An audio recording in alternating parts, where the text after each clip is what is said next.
Hey, what up, Fight World? It's your boy Ego, and I'm back with some more boxing. Yiddy! We gonna talk this boxing game.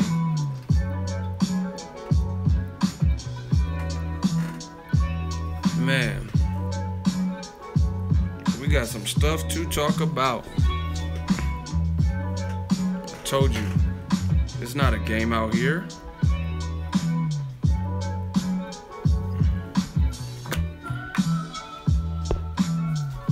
About to disinfect.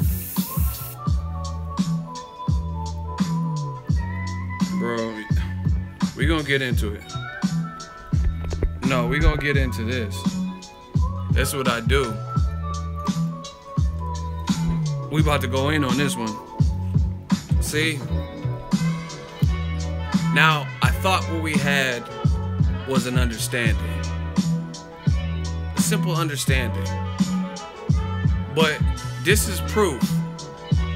There can't be no peace treaty. There can't be no understanding. We gotta talk this shit.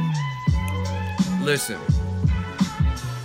You guys can say whatever, or you're hating this, miss me with that. I have no problem. See, this is what happens. New media, this is what happens all the time. I have no problem giving a man credit for a job well done. Oh yeah, let's do the roll call. We gonna go in. I sent some hot seats. And I'm hungry as hell right now because I didn't eat anything. And I drank some coffee. And I purposely did this live stream on an empty stomach. So I know for a fact some of y'all gonna get that work. Try me with this hot seat. Try me. You gonna get that work. And I just talked to Troy King. We got some stuff coming up soon. Be on the lookout. Death Row East. Believe in it. I told you, everything I did on the west side, we personified. I promise you, I'm so hungry right now, somebody's going down. I can't wait till the first person slip up. They gonna get that work. They gonna get that work up. But back to the regular scheduled program. I just like to know where y'all at, where y'all from, where we reppin'. Yo, where y'all at, where y'all from? Tell me where y'all from. Grand Prairie, Texas. City, state, zip. New York. Ireland. New York. New Orleans. Newport, Florida. Michigan, always in this thing. Birmingham, England. Florida. St. Pete, Florida. Philly. West Orange, New Jersey. Atlanta, Charlotte, North Carolina, Harlem, New York, South Carolina, Gary, Indiana. I think Michael Jackson's from there. Omaha, Nebraska, Chicago. Where else? That's it? Baltimore, Detroit, Philly, France, Philippines. Now, shout out to everybody from everywhere. You guys can put a few more. We'll do a roll call at the end. But I got to get this off my chest. We got to get into it right now because it's just on the tip of my tongue. I just want to talk about this right now. Now, what I need from Ego Army, Ego Mafia, we are the mob. Money on top of boxing. It don't matter if you're from France, you're from the Philippines, you're from the US, you're from the UK. What I need is the Ego soldiers, Ego Army soldiers, Ego's Army to ride for the cause. Smash the like button, hit the like button on the videos because now it's very apparent it's us versus them. And what us is Ego Army, regular boxing fans against propaganda. New media versus propaganda. West Side, I told you I was coming. Expect me like you expect Jesus. I'm coming. I promise you. And new media got to get in that ass now. Like, you see, the thing with Lomachenko, I have no problem giving him his props. But then it's like you give someone an inch, they take a mile. You beat Rigo, you force him to quit. Great strategy. You use your size advantage. You use your youth and speed and reflexes. You exploited some things, like no one knew Rigo would show a lack of heart when the fight wasn't going his way. No one knew that Rigo's inside game was that lacking. until Lomachenko did something. So props to Lomachenko for that. That was a good win, a cap in the hat. There's still some things to prove because there were some disadvantages. That's not hate. That's not excuses. I still gave him credit for the win, but those are factual things. And it's on to the next one. And if you disagree with what I'm saying, you're a fanboy. The reason I'm saying you're a fanboy is because Lomachenko said it himself. He said, and I quote, "This is not a big win for me because this is not his weight class." He said before the fight that fighting Rigondeaux, I'm not really hyped about it because I don't feel like I'm gonna get full credit because he's a smaller guy, and we all know that. Those are good. You can go research everything I'm saying. I told you, Ego Ali, and I'm ready to back up everything I'm saying. Now, let's get to it. I have no problem giving Lomachenko props, giving anybody props for a job well done. But you give someone an inch and they take a mile. Now ESPN is bringing up a retired Floyd Mayweather, Dan Rayfield to be specific, calling out names like corrupt, and it don't matter because every time I'm at the fight, he just looks away. He blocked me on Twitter. You ain't gonna do nothing if you see me. So so you know who from ESPN on his verified account. And it's just like, man, like, let Lomachenko be great. Like, let him develop, let him rack up bodies, let him make people quit. Nobody has a problem with that. But now all of a sudden, you have to take it to the next level. And I understand the business because I run a business. See, I don't work for ESPN. I started from the ground up. I got respect in the boxing game from the ground up. I didn't have like Jazzo, like Jay-Z and stuff. I jumped off someone's back. I didn't do that. I came just from being a fan, making videos in the crib, and people respecting my grind and my voice when it comes to this boxing, all the way to covering fights. I didn't have no major backing, no major cosign. It is what it is. You know what I mean? So it's just like, let Lomachenko, let him just do his thing and do whatever his journey, whatever God's plans are for him. But it's like the certain people, like old media, they always have to push the envelope. And again, I understand the business. I understand selling a product. Lomachenko, he's a hot commodity. He's been looking good in his fights. Cool.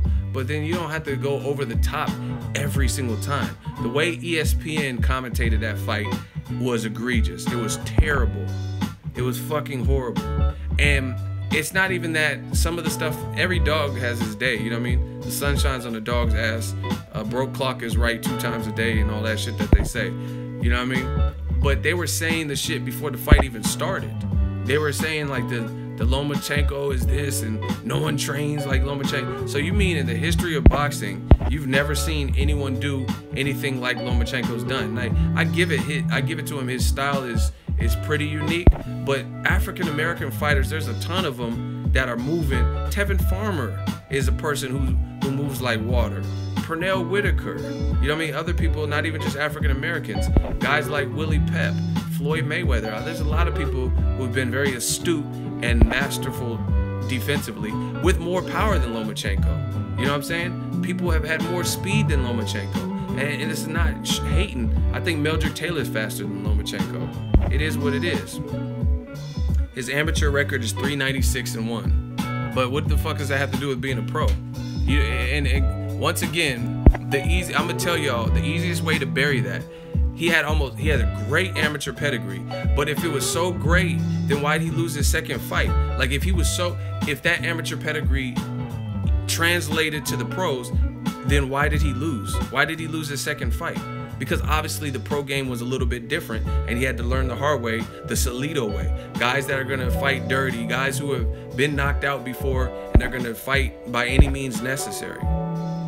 You know what I mean? And it's different. In the amateur, maybe it's structured a little bit different. Headgear, maybe it's cleaner work. But in the pro game, you might have someone talking shit to you at the weigh-in. You might have someone who misses weight on purpose, like Edwin Rodriguez did to Andre Ward.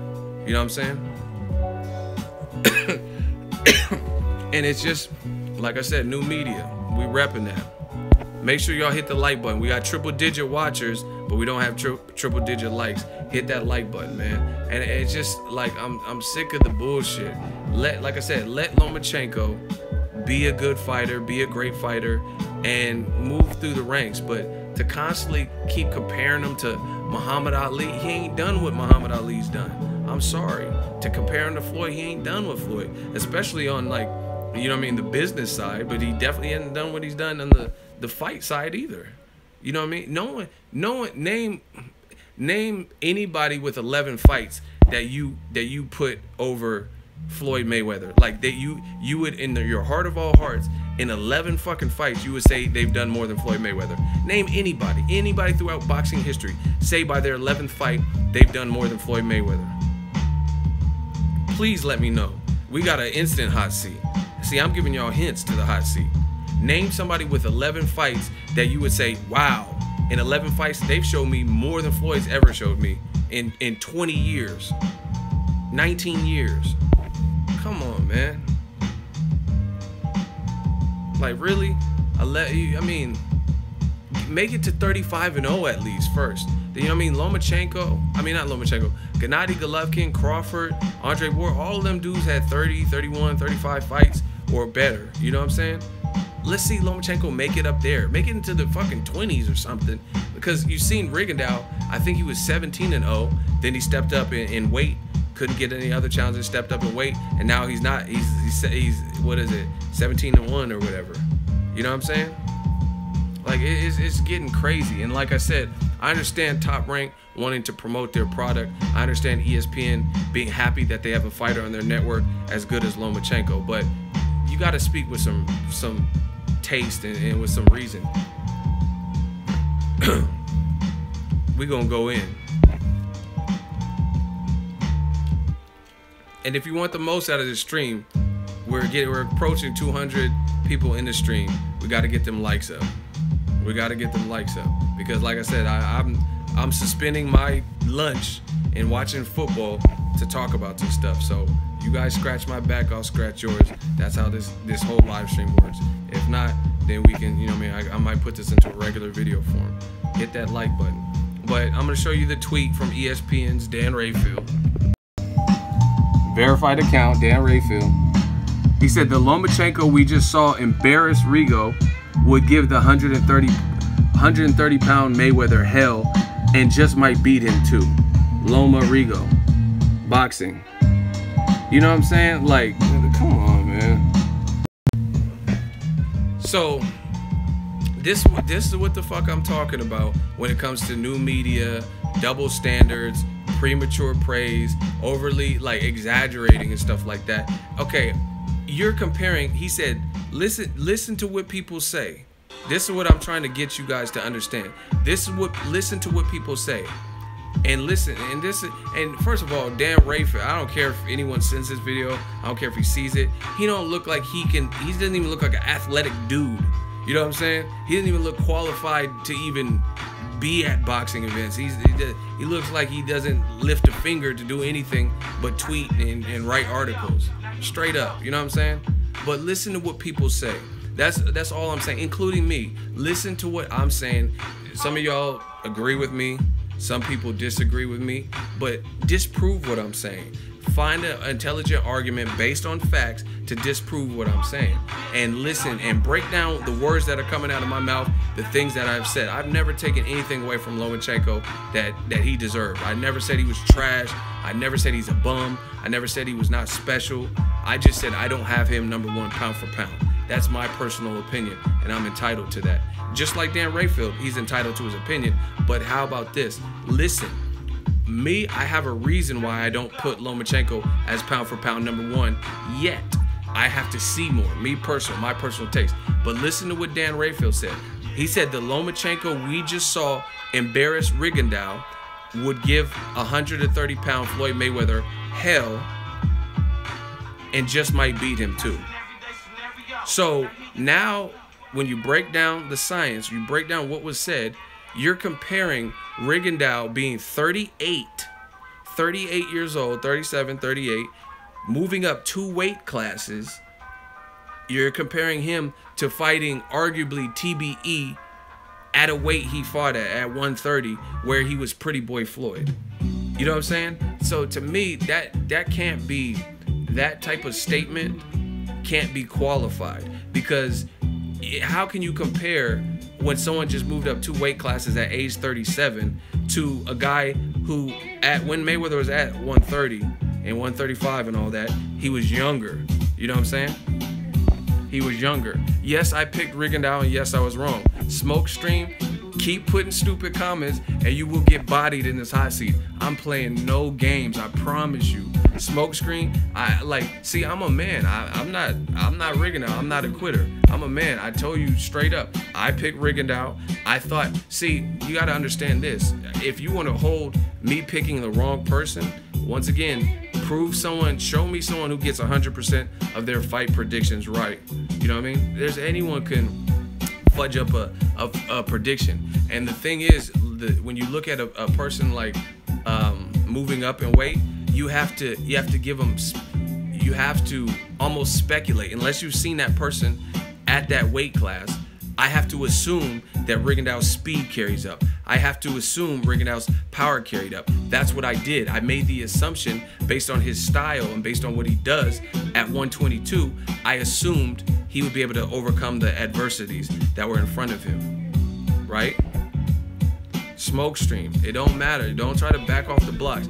I am saying he has a great resume for 11 fights, but I never said Lomachenko doesn't have a good resume for 11 fights. But comparing him to Floyd Mayweather and Muhammad Ali in 11 fights is different from simply saying he has a great resume or a good resume, a very strong resume in 11 fights. See, that's where you guys are getting it twisted. I never once out of my mouth said Lomachenko hasn't been a fast track because of his amateur experience, and in a short period of time he rose in terms of bodies and how he's beating guys. That's all fine and dandy, but at the same time, I'm not saying stuff like ESPN. Again, how can you compare Lomachenko that embarrassed Rigondeaux, who's 37, moved up 2 weight classes, to a guy who remained undefeated for 20 years in a multitude of divisions, 5 divisions, and he's fought as high as 154? Explain that.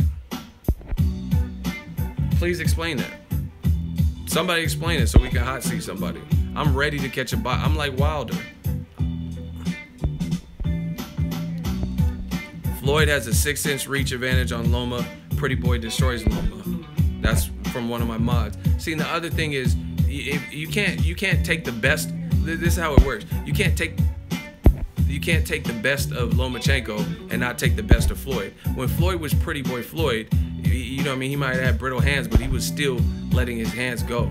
You know what I'm saying? He was letting his hands go. His speed was sharp. His defense has always been there. You know what I mean? It's a different ball game. It's a different ball game. What did Floyd fight? Somebody do a fact checker, because I don't want to be wrong. What weight did Floyd fight Diego Corrales? Somebody fact checker and get the real weight. What weight was the Diego Corrales fight? So, like, we need actual proof. So, because I think I know, but I just want to make sure. Was it at lightweight or was it at 130? Hold on, we gotta see now. See, I don't see, and see, this is the thing with me. Unlike ESPN, I'm not gonna just fill your minds with a bunch of propaganda. If I'm unsure, like I think I know, I thought it was at 130, but I want to be for certain. So this is with new media style. I always try to show my work so you guys know my sources and you know where it's coming from. You know what I mean? If just to be on the up and up of things. That's how I roll. Okay, so we here now.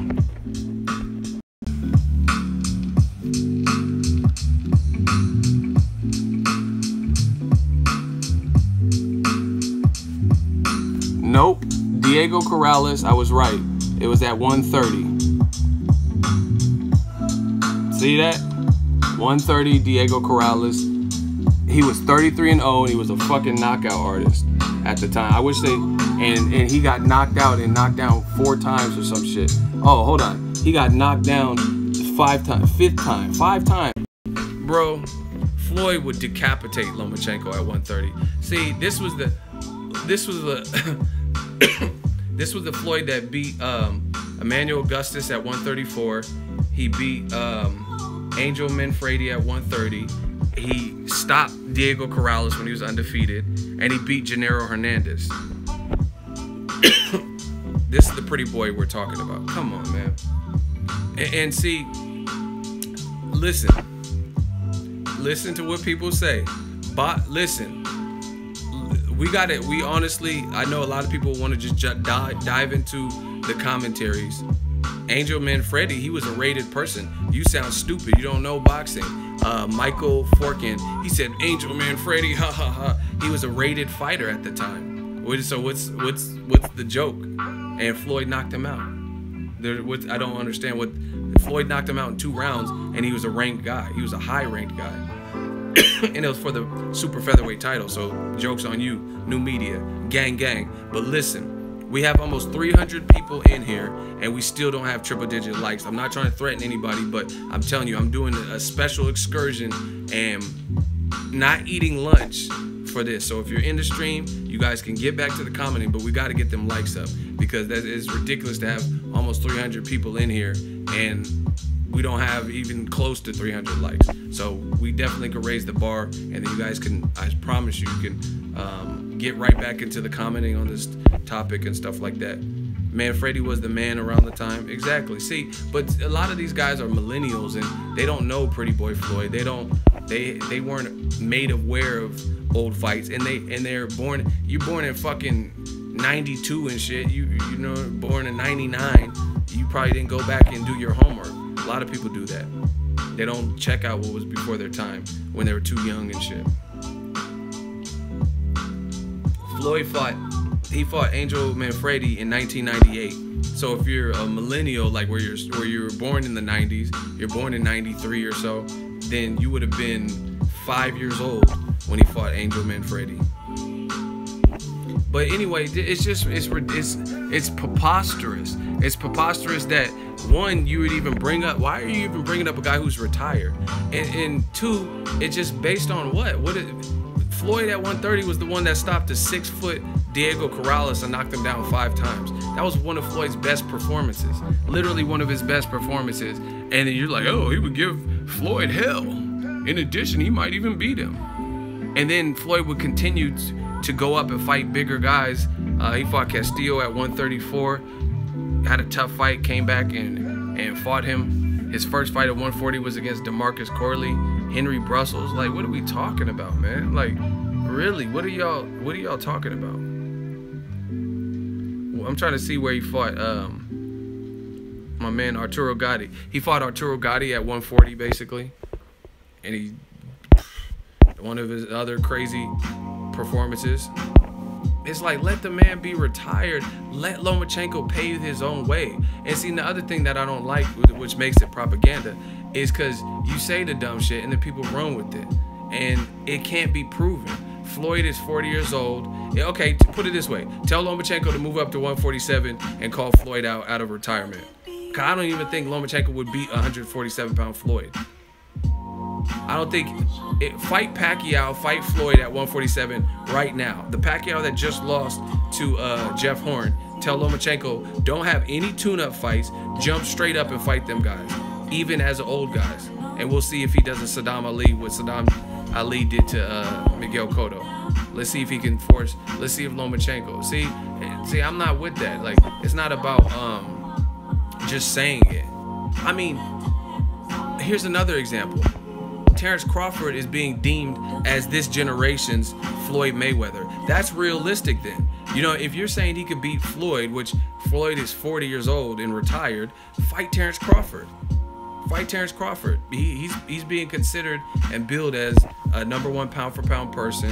He's being considered this generation's Floyd Mayweather. Let's see if Lomachenko could beat him. See, this is what I'm talking about. And the thing that's so disruptive to the process in new media is what they say. They say this aggressive, erratic things that don't even need to be said. So when somebody like myself comes through and says, hey, I don't really agree with that, then the people try to spin it and make it look like I'm hating on Lomachenko, like I'm hating on Loma, like I hate Loma. That's not the case. It has nothing to do with me hating Lomachenko. But when it's not even Lomachenko's fault. I mean, to my knowledge, he didn't come up and tell Dan Rayfield to say that. So I'm not even blaming Lomachenko. But I'm telling you how the spin doctors work and how they try to flip it. They'll flip it like I'm the bad guy because ESPN said something that, in my opinion, it was blasphemous.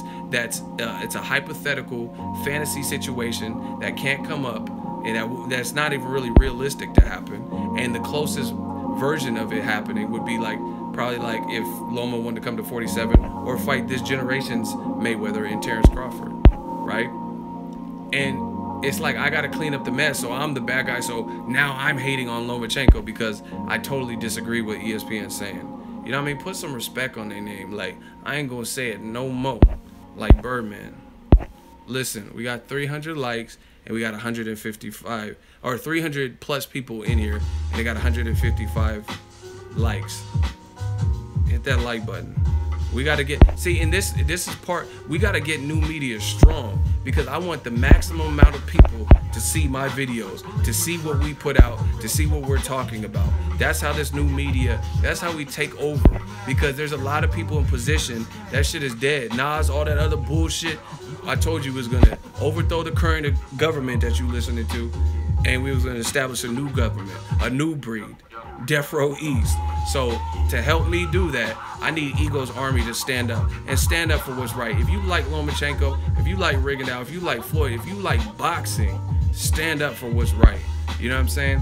And to me, I just think it's laughable and it's preposterous that ESPN constantly puts out these messages. HBO constantly puts out these messages. What's next? Lomachenko will beat Roy Jones Jr.? You know what I'm saying? Like, come on. And see, now this is the type of stuff I'm telling you about. When you see this, Lomachenko gives Mayweather a 30 hell and he might beat him. So now you're talking about someone's legacy. You're talking about Floyd, who went undefeated for 20 years. You're saying a guy with 11 fights or whatever and 1 loss will now beat him, which is, we can't sustain it. We can't, this is not a Rocky movie where they're, you know what I mean, or a grudge match or something where they're gonna fight, most likely. Right? YouTube has removed your subscription. What does that even mean? YouTube has removed my subscription. What does that mean? Please tell me.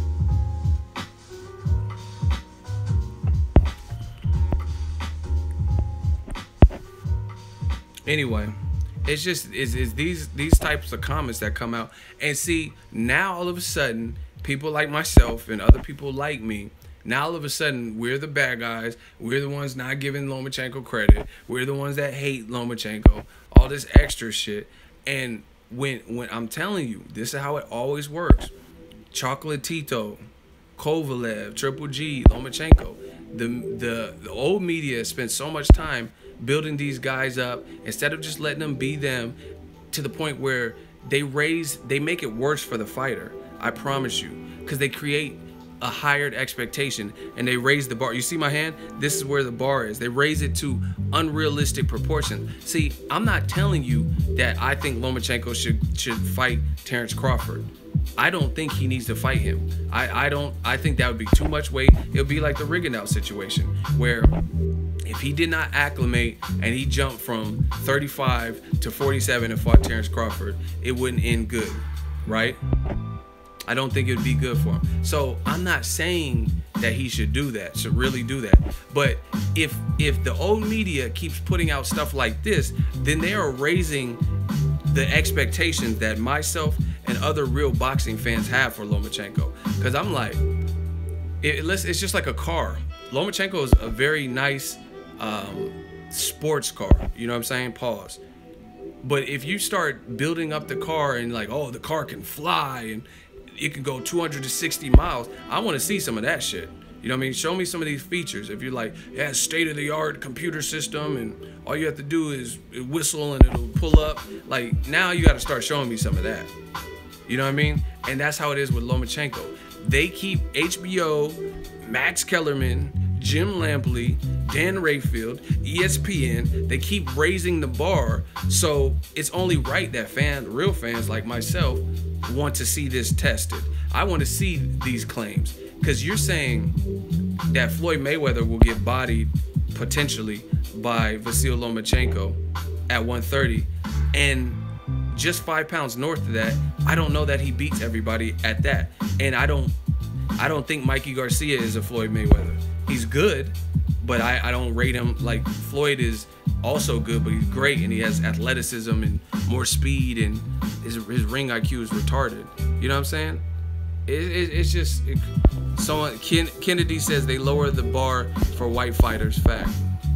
I mean, it's getting hard to disprove that. That's what I'm saying. Like, okay, this shit is so corrupt. Why didn't Dan Ray feel when Errol Spence? I'm gonna ask y'all a real fucking question. Do y'all want me to go in? Do y'all want me to go in? If y'all want me to go in, can I get a hell yeah? And I'm gonna ask you some real shit right now. I'm gonna ask you real ass shit.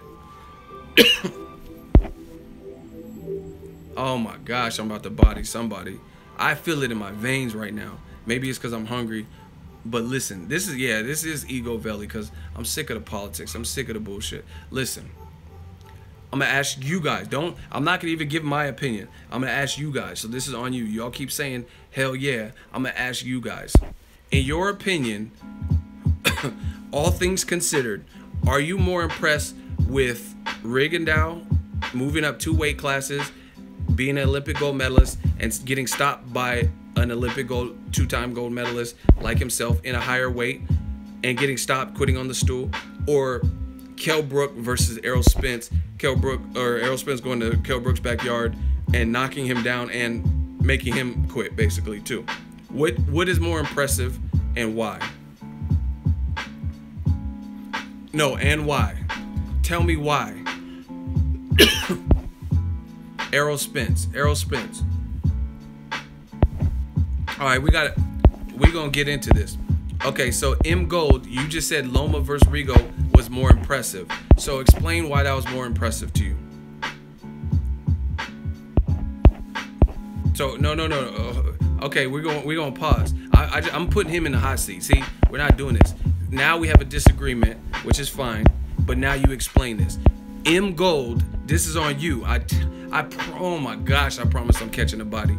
M Gold, you said you're more impressed by Lomachenko versus Rigo over Errol Spence versus Kell Brook. Explain why, and I'll explain why I disagree with you. We got a hot seat. Everybody get your popcorn. I promise I won't lose this. I promise you guys.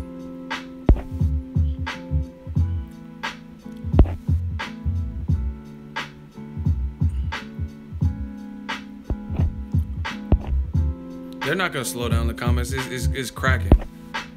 Where is he at? Where's that dude at? The gold dude.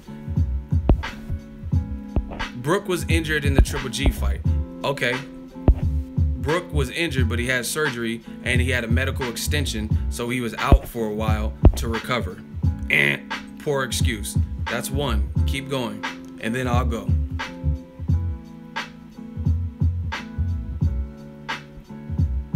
So, I mean, yeah, he was injured by Triple G. He responded, but I already responded to his response. So, I mean, you're saying because he was injured. He got injured by a middleweight. He didn't get injured by a welterweight. He got injured by a top 3, one of the strongest middleweights with an amateur pedigree. And then he took the full time to recover. It's not like he came back in 2 months. He took a lot of time off and had surgery. And then they put a metal plate in his face. So that's one response. Keep going. Keep going. We see new media. We're gonna get into it. But see, you see how I treat this? I give people the chance, and then I chew you up. Okay, M Gold responded. He said, and Brook was winning rounds before he got injured again. But it doesn't matter if he was winning rounds. I mean, part of boxing is that's what happens when you're at the high level, right? So one more response to complete your argument of why you are more impressed, and then I'll tell you why I disagree and why I'm more impressed with what Errol Spence Jr. And you're gonna be surprised because I'm gonna flip one of your points on you, like Jay-Z said. Shit, I just flip it on you. Come on, Gold, make this. I want you to do well. I want you to give me some work. You know what I mean? A good challenge, because I'm about to body you with my responses. But I'll be a gentleman and let you go. Let you get your third one off. We're waiting.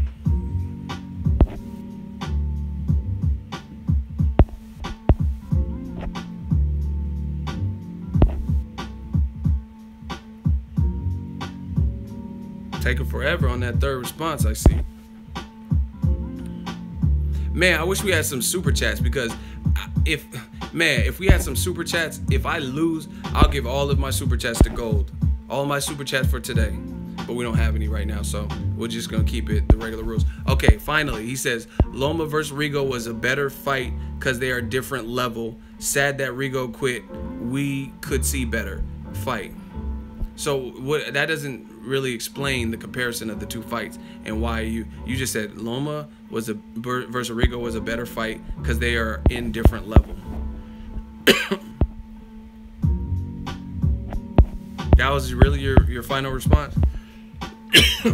If y'all want me to chew them, say when. Actually, I need a hell yeah. Give me a hell yeah.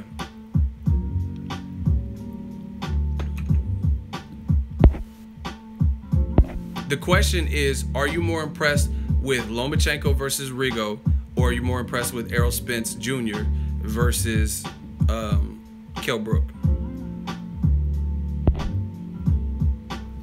Let me know when y'all want me to chew them. Can I get a hell yeah? I'm about to chew this boy, man. Pause. See, normally I don't like to endanger kids, but this is gonna be child abuse. Let me get it. Okay, now the reason I disagree with you and I'm more impressed with Errol Spence Jr. is your second point.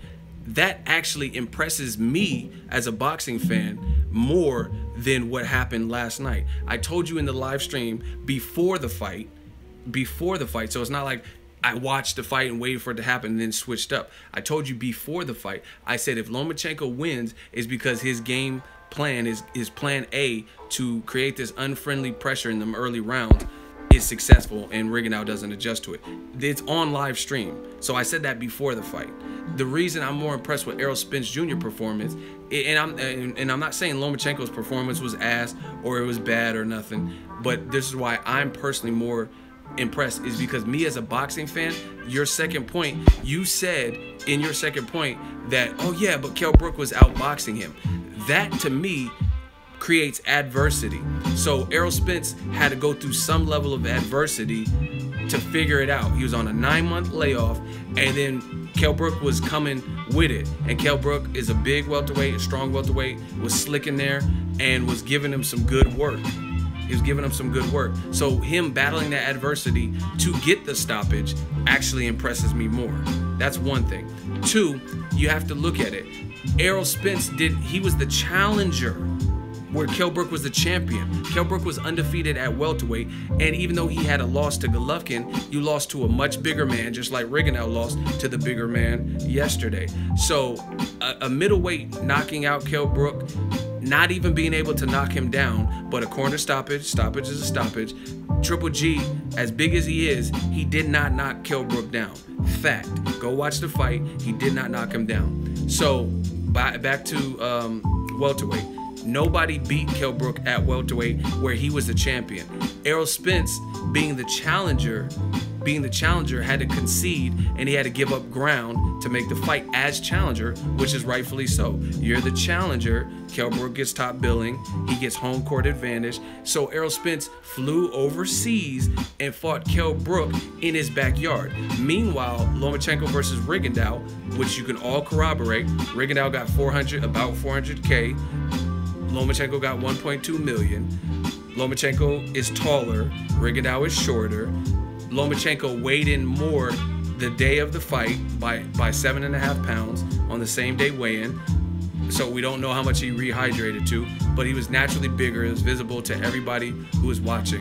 Rigo was 37. The age disparity between Kell Brook and Errol Spence was not that great. It wasn't 7 years, 8 years, or whatever, and it wasn't. Rigo moved up 2 weight classes. Kell Brook is an extremely big welterweight, as is Errol Spence Jr. So to me, I like the fact that the matchup was even. Kell Brook was giving him work. He was an equal size. To Errol Spence Jr. He battled adversity. He didn't have everything his way. Like if he fought him in Texas or something, that'd be one thing. Lomachenko was the bigger guy and fought the guy. And might I add, this is my opinion. You can say I'm hating or whatever. Lomachenko did his thing and won, but based on Rigondeaux's defense was still there. His offense wasn't there. So Lomachenko wasn't even hitting Rigondeaux with such eye-gauging, jaw-dropping shots.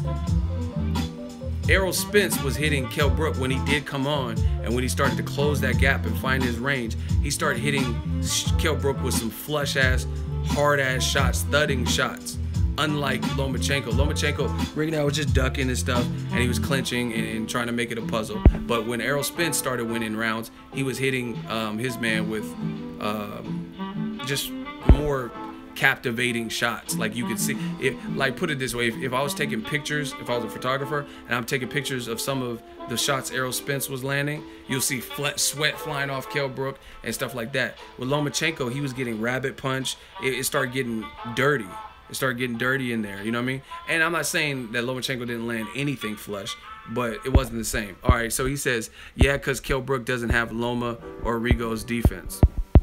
See, this is when they start squirming, because they know they're getting bodied, so they start throwing out random stuff, trying to stay afloat. You're getting buried, my friend. I promise you that.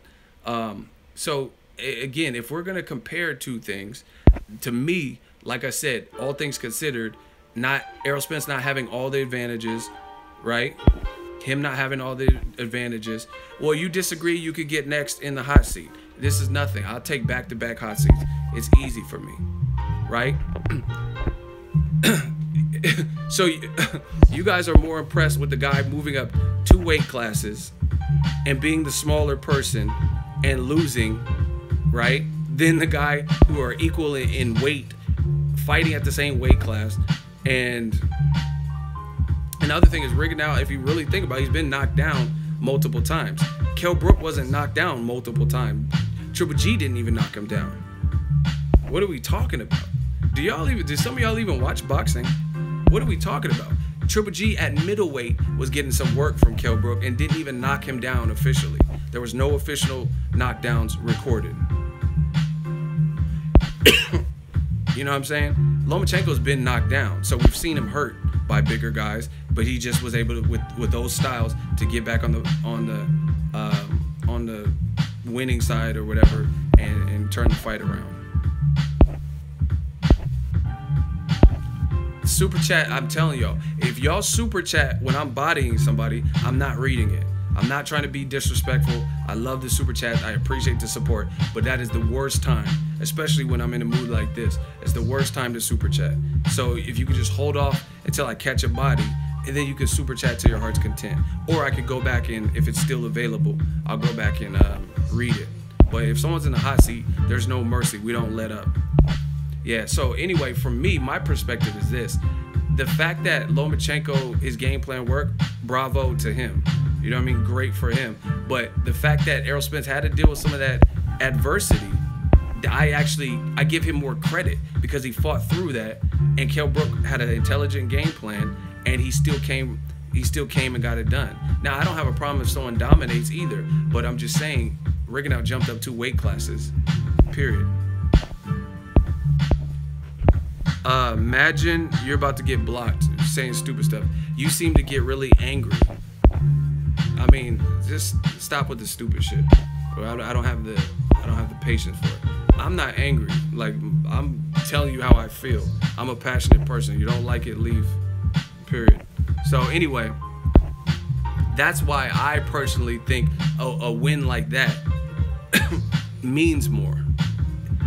If Rigondeaux and Lomachenko were naturally in the same division at least, then it would mean more. But that is something you have to consider. And I'm telling you from the basis of a person that picked Rigondeaux. But like I said, with the Rigondeaux picking him, it's a bit of a guessing game. It's a guessing game. I have to anticipate certain things. I have to anticipate his power is going to carry up. His speed is going to carry up. And see, this is the other thing with the adversity thing. Rigondeaux, his offense, he was so frustrated, credit to Lomachenko, but he was so frustrated, he never really got his left hand off. He had it cocked, but he never really fully committed to the left hand. You know what I mean? Kell Brook hit Errol Spence with some of his best work, and it didn't phase Errol Spence. Actually, there was one point where I think Errol Spence might have been a little bit buzzed. He says he wasn't post-fight, but I forgot what round. There was a round where it looked like he got rattled a little bit. You know what I'm saying? So it's just getting crazy. Should we do the vote now? Y'all want me to go more? Should I bury him further, or you just want to vote? What y'all want me to do?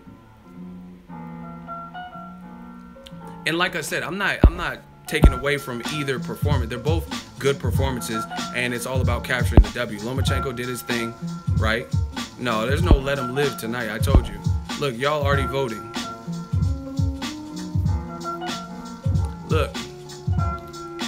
Look at Gold. They ain't feeling it. We getting caskets. We giving out caskets. Hey, Angel, CSM, one of my mods, get Gold up out of here. He gotta go. Pack it up. See, this is the thing. A lot of people want to pick off of pride and favoritism and stuff like that. I'm telling you, in my honest opinion, what I feel. You know what I mean? Lomachenko had a good performance, but everything was stacked against Rigondeaux. There's no other way to sugarcoat it. Even though I picked Rigondeaux, I thought he'd be able to overcome those things. Everything wasn't in Errol Spence's favor. The location wasn't. Kell Brook fought Sean Porter at least, and Golovkin. That's better experience than anybody. That's better experience than anybody that Errol Spence had on his resume. Triple G and Sean Porter alone. I guess Soul FDN, he wants that word because he keeps begging. He says, I disagree with you. Okay, what do you disagree with? Let's get to the bottom of this.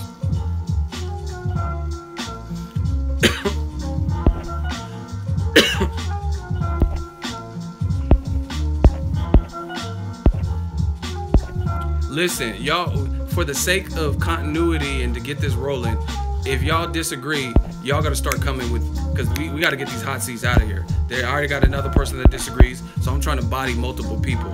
So you guys got to expedite this. I called out your name. You're in the hot seat. Let's go. What do you disagree with? We ready right now. The fans are waiting. Hit the like button. We working. You disagree, so what do you disagree with? How hard is it to type? It shouldn't be that hard. Everyone else seems to be able to type except for you guys. Oh, I disagree. Okay, what do you disagree with? Souls FND or whatever your name is. The Spence Brook was a better fight to watch, but Lomachenko did beat a specialist. But he beat somebody who's 2 divisions lower. Is that not a fact? Was Rigondeaux proven at 130, right?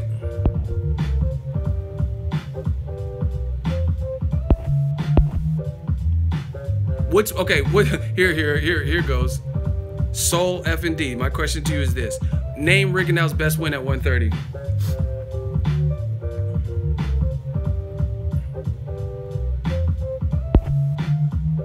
That's my question.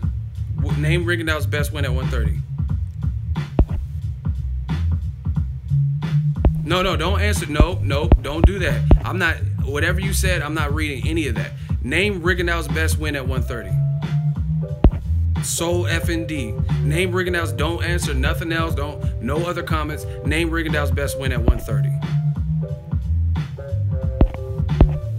And we're waiting. Name Rigondeaux's best win at 130. I'm gonna keep saying it. Name Rigondeaux's best win at 130. He can't. None. Exactly. So once again, people like me, I got it wrong. I got a prediction wrong. God forbid I got a prediction wrong because I guesstimated how I felt based on the 122 Rigondeaux, how he would look if he moved up. That his speed would transition, that his power would transition. But the fact of the matter is we have no actual level of knowing what Rigondeaux was going to look like. So it's a gamble. And I took the gamble. Other people had faith in Rigondeaux. No excuses. You know what I mean? I don't regret anything. I don't mind being wrong. But at the end of the day, we don't know what he was going to look like at 130 versus Kell Brook. We seen Kell Brook versus Golovkin at 160, and he held his own in spots after being hurt. We seen him versus Sean Porter at the weight, and he's a big welterweight, and he has a better resume than Errol Spence had at the time.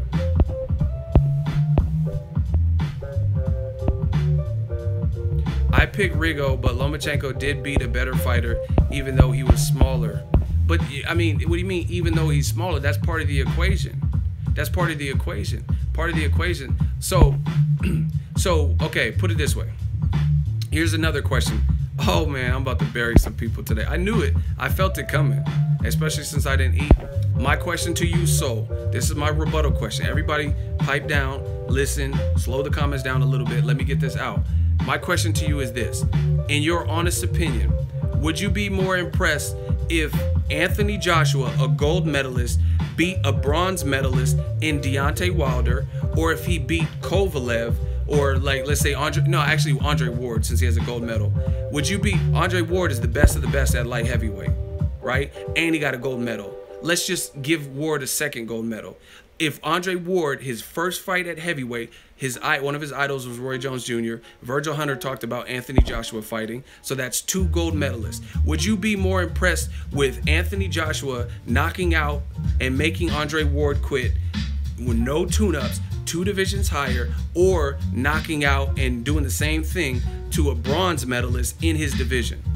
So clearly Deontay Wilder has the lesser of the medals. We know that. And I'll wait for your response. So I told you I'm catching bodies. I'm catching bodies. This is easy work. Young boys can't beat me. So you just said, oh yeah, Rigondeaux was more impressive even though he was 2 divisions smaller. So my question to you, once again, for the people, is a gold medalist in Anthony Joshua, if he fought a gold medalist 2 divisions below, Andre Ward, who's undefeated, a great fighter. Virgil Hunter said he wants that fight for him, right? Would you be more impressed that Ward jumped straight up to heavyweight from light heavyweight and got stopped and was made to quit on the stool in 6? Or would you be more impressed if the bronze medalist, Deontay Wilder, was made to quit by Anthony Joshua? And we're waiting. Oh, now listen. You see, that's how I know when the bodies is coming. What's that song? Let the bodies hit the floor. Let the bodies hit. He says you can't compare smaller weights to heavyweight division. Why can't I? Why can't I? Why can't I compare it? I mean, it's still moving up. And the only reason I didn't pick a cruiserweight, which is 1 division below, is because I don't know any gold medalist cruiserweight. Usyk, I don't think he has a medal, but would you be more impressed if Joshua knocked out Usyk in his first fight at heavyweight, or would you be more impressed with him knocking out Deontay Wilder? Usyk medal? Perfect. What medal did he get? I don't know. Let's say he got a gold. I don't know what he got.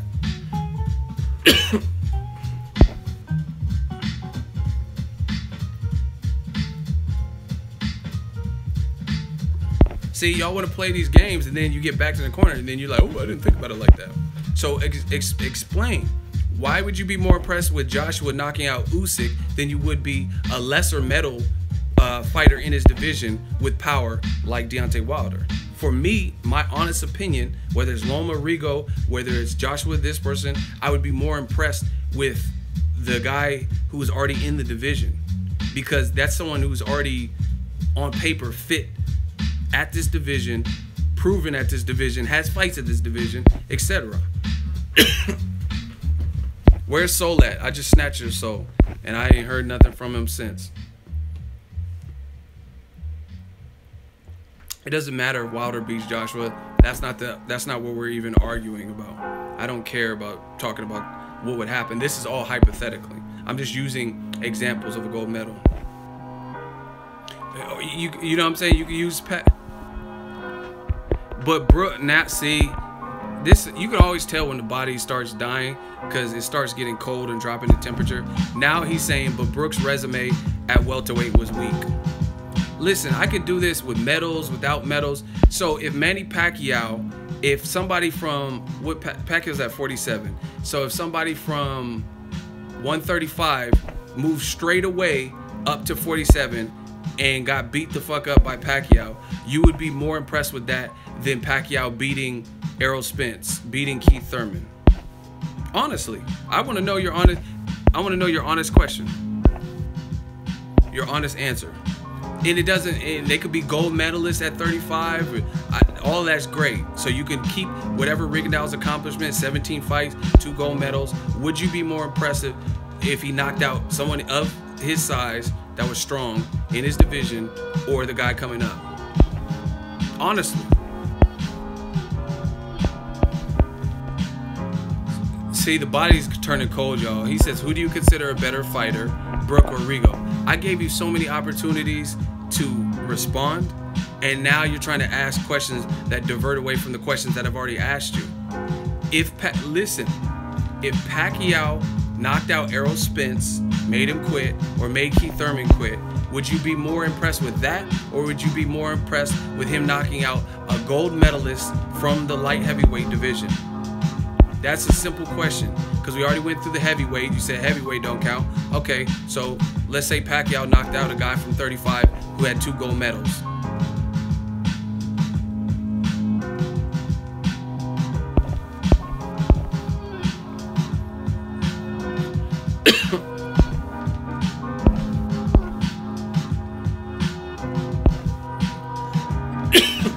We're waiting. Where's Soul at, man? And the reversal is this. The reason why people are so impressed with Roy Jones Jr.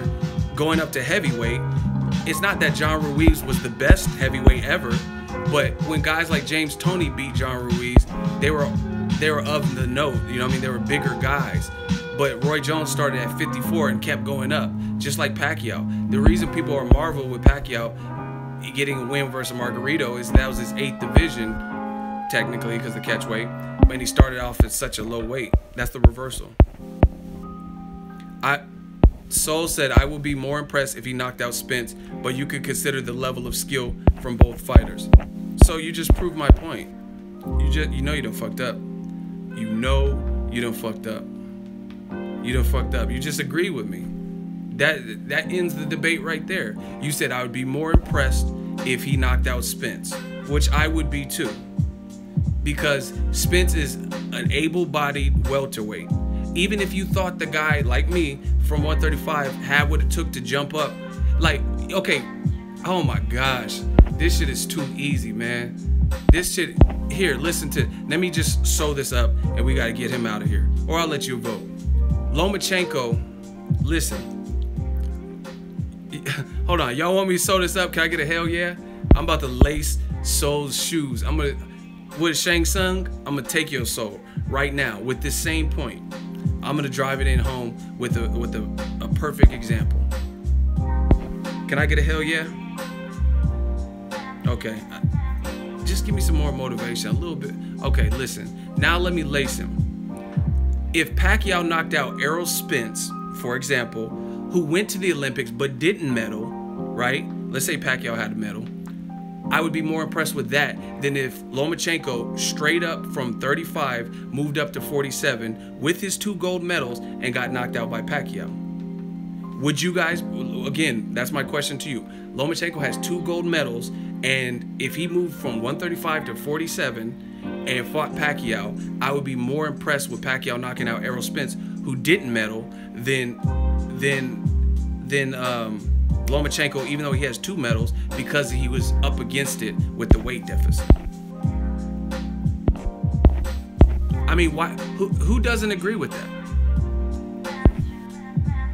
I mean, I don't understand how you. So you would give Pacquiao more credit for knocking out Lomachenko, who's a damn good fighter with 2 gold medals, with no experience at welterweight, jumping straight up just because he has the 2 gold medals in the amateurs where you wear headgear and the system is different, than you would for Pacquiao beating a less accomplished amateur in his same division, 2 divisions higher. Yeah, let's vote. I think I made my point. Let's vote. Let's vote on Soul. We're gonna judge Soul's life. If Soul didn't make it out of here and he got his soul snatched, put your L's up. Put your L's up one time. I mean, and see, that's what I'm saying. It's not a Lomachenko thing. This is an anybody thing. If Floyd Mayweather beat a 2-time gold medalist at 47 and they had no experience at 47 and it came from 35 versus him beating Canelo or Cotto or De La Hoya at 54, I'll give him more credit. I'll give him more credit. Even though Canelo doesn't have that much amateur experience, he was still fighting a bigger guy who was younger, champion, whoop, whoop, whoop. Moderators, get Soul out of here.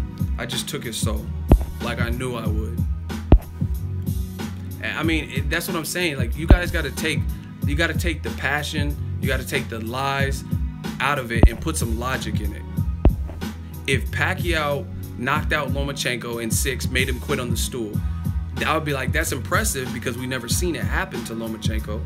But I wouldn't be as impressed if he did that to Keith Thurman, or if he did that, if Pacquiao made Errol Spence retire on the stool, I'd be like, fuck, Pacquiao's back. If he made Terrence Crawford, after, let's say Crawford had a couple fights at welterweight, retire on the stool, I mean, it's just common sense. It's common sense. And you're making excuses for Rigondeaux. Nope, that's a good name on the hat. But and then you add Rigondeaux's age to it. It was 37, so he didn't have the youth. I mean, it's a good win, very good win. People like myself thought Rigondeaux would be able to turn up in a new division, and he didn't. I'm good with that.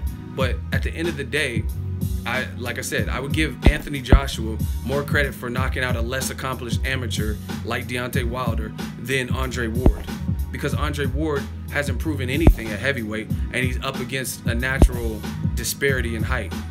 Or Usyk, who's big for heavyweight, or he's big for light heavyweight, but he's not a heavyweight.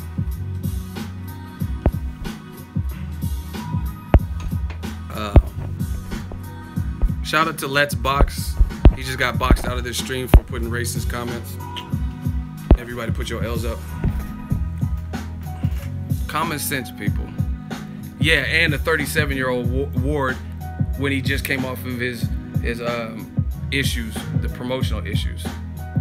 You know what I mean? I mean, if you think of all things considered, like I said, I swear I'm not trying to tarnish his win. Lomachenko won. He did his thing fair and square. But you got to put stuff in perspective at some point in your life. You got to put it in perspective. And the perspective is simple. I mean, no matter who it is, I think most people would give more credit for knocking out a top-level guy, maybe with a decent amateur background or a champion in their division that was strong, than someone 2 divisions under that was very accomplished because of the size disparity. I mean, we hear it all the time. HBO says all the time. Max Kellerman and people, they say a great little man loses to a good big man. But in this situation, I think Lomachenko is also great. So that makes it even harder because he is a great fighter. You know what I mean? Rigondeaux's a great fighter, but Lomachenko is a great fighter, plus he's bigger. I mean, this is simple mathematics. 2 + 2 = 4, period. You know what I mean? And see, this is how I know some of y'all are full of shit, because if I went through the list, listen, if I went through the list of guys I know a lot of you motherfuckers hate, right? And I use the same example, I know what you would be telling me. I know for a fact. Like, people, Deontay, names, listen, name someone, here's a question, are you guys listening? I got a question for y'all. Name someone that Deontay Wilder fought that hadn't fought at heavyweight before. Go. Once again, name someone that was 2 divisions under heavyweight that moved up, 1 division under heavyweight that moved up. So basically someone who wasn't a heavyweight that Deontay Wilder fought. Because I'm just going to flip it, like I said, like Jay-Z said. I just flip it on you. I'm going to flip it on you. So name a non-heavyweight that Deontay Wilder fought. None come to mind. I can't. But once again, I know people dislike Wilder. Even though he's fighting actual heavyweights, you can say they're not the best heavyweight, whatever you want to say. He's fighting people in his division, guys who are of the size. But imagine if Wilder fought somebody a division below him, 2 divisions below him. If they don't give him credit for beating heavyweights, why would they give him credit for beating a light heavyweight who suddenly moved up, no matter how great they were as an amateur? I mean, real talk. Someone said Charlie Z. That's funny. That's funny. I give you that. That's funny.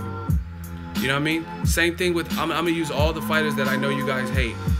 Like even Broner. When Broner he was pretty big at 35. He was making weight at 35, except for, I think, Escobedo. That might have been at 30. I don't remember.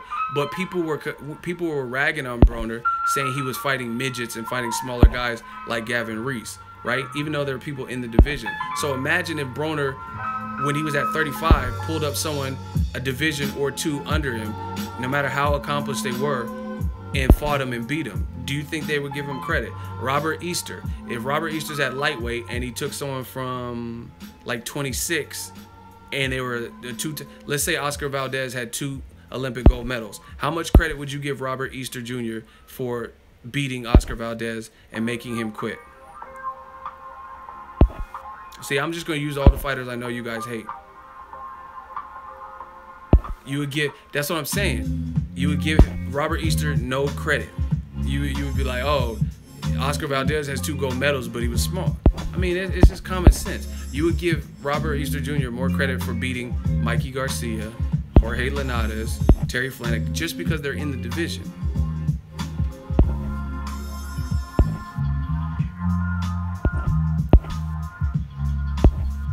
I'm not, see, Joe Smith might want some of that work. I don't know. I'm going to give Joe the choice because he didn't say nothing too crazy. Joe Smith, do you want to step in the hot seat? You can argue if you want. If I lose, I lose. If I burn you, I burn you. Joe Smith, the choice is yours. Do you accept the hot seat?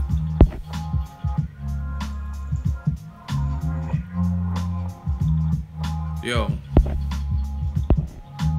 Depends what you want to argue. I agree with you on most things. Well, okay, well, your comment says you're forgetting the fact that Rigo is an extraordinary fighter with ridiculous ring IQ. He ain't no regular fighter. I didn't forget the fact. I know, that's why I picked him. I didn't forget the fact that Rigondeaux was a talented fighter. I even said that. Andre Ward, I think, is a phenomenal fighter with the gold medal. But if he moved up to heavyweight and got knocked out by Joshua, I would give Joshua less credit. I would give him credit like, okay, we never seen Ward in this position, but I would give Joshua more credit for knocking out Deontay Wilder, even though he doesn't have a gold medal. I didn't forget Rigondeaux was talented, and I'm not taking away from Lomachenko the way he made Rigondeaux look. Obviously, there's a level of skill beyond size, beyond anything else. He had the right game plan and things like that to achieve those results. So I'm not taking that away from him. But I'm just saying, if given a similar situation, me personally, I would almost always, even no matter how much a guy was accomplished in 2 divisions lighter, I would almost always give that like I said, if Pacquiao knocked out Errol Spence Jr., I would be like, damn, that's more impressive to me than Pacquiao knocking out Lomachenko, because Lomachenko hasn't proven anything at welterweight. Period. I mean, I don't, to me, it's not rocket science. I don't see how people would not even understand that concept. Like I said, if Wilder knocked out Joshua, a gold medalist, I would give him more credit than him knocking out a 2-time gold medalist at cruiserweight and light heavyweight. It's simple mathematics. And it doesn't matter how extraordinary they were in the lighter division. Now, again, you can still give them credit because, like, oh, this is a gold medalist, so they should know how to survive and stuff like that. But I mean, what I'm saying is so basic that the fighter in question is even saying the same thing. Lomachenko literally said yesterday, Rigondeaux fight was easy. It wasn't a big win for me because he's not of the weight class. Lomachenko said that. So it's like you motherfuckers is taking the hot seat and getting burned for no reason. You can't beat me in the hot seat with this issue when the own fighter in question admitted that. He literally, Lomachenko, go watch the tapes. Lomachenko literally said, it's not even my best win because he's not of the weight category. So it's like, what do you disagree with when the fighter said it? I missed the super chat. Hold on, let me go back. We don't have no more bodies to catch. So that's what I'm saying. What do you guys disagree with when Lomachenko's corroborating what I'm saying? I don't see the super chat. Oh, shout out to Mr. 01 Desk. He says, $2 super chat, thank you. When is Troy King coming back? Enjoy his perspective. I don't have an exact date, but I got off the phone with him about an hour ago, so we're gonna link up.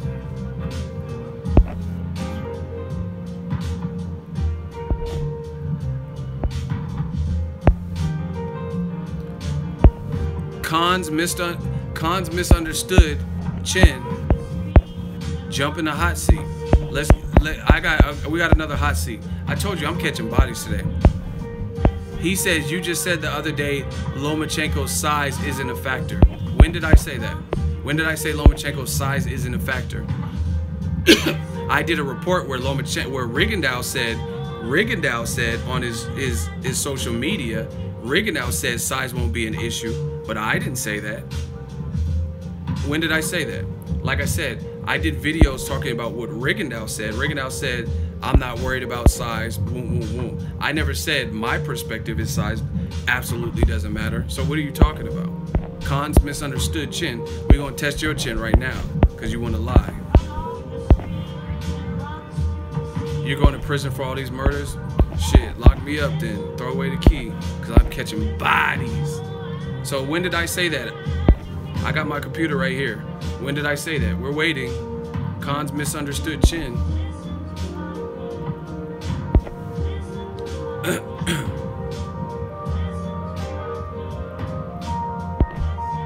Once again, it takes forever. Can y'all hit the like button while we're waiting for Khan's? He said, you made the video the other day that size is a silly reason to say Loma would win. Okay, do you have access to a computer so you can tell me the video? I got access to a computer. So I want to know when I said this. You said the other day. I said, okay, hold on. Because I honestly don't remember saying that. So we're going to do it new media style. Tell me when I said this.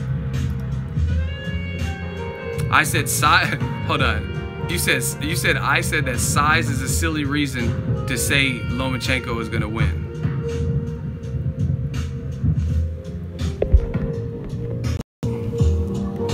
Lomachenko makes Rigo. Hold on. Let me get to the other day. Wilder, Luis Ortiz, Pacquiao, Joshua, Chavez looks big, Andrade, Crawford, Mayweather warns fighters, Bob Arum. Lomachenko warns Rigo, I won't be surprised if Rigondeaux quits. No mas, which happened. I said size matters. Vasyl Lomachenko, Guillermo Rigondeaux face off and sized up is not what you think. Now in this video, because I remember making that video, in the video, I said the size disparity, I thought it would be more. That's what I said. That's the only thing. But I never said once that size didn't matter. I said I expected Lomachenko to look a lot bigger considering that Rigondeaux was moving up. And I said in my opinion, the size differential was similar to Nonito Donaire. That's what I said. I don't know, is that the video you're talking about?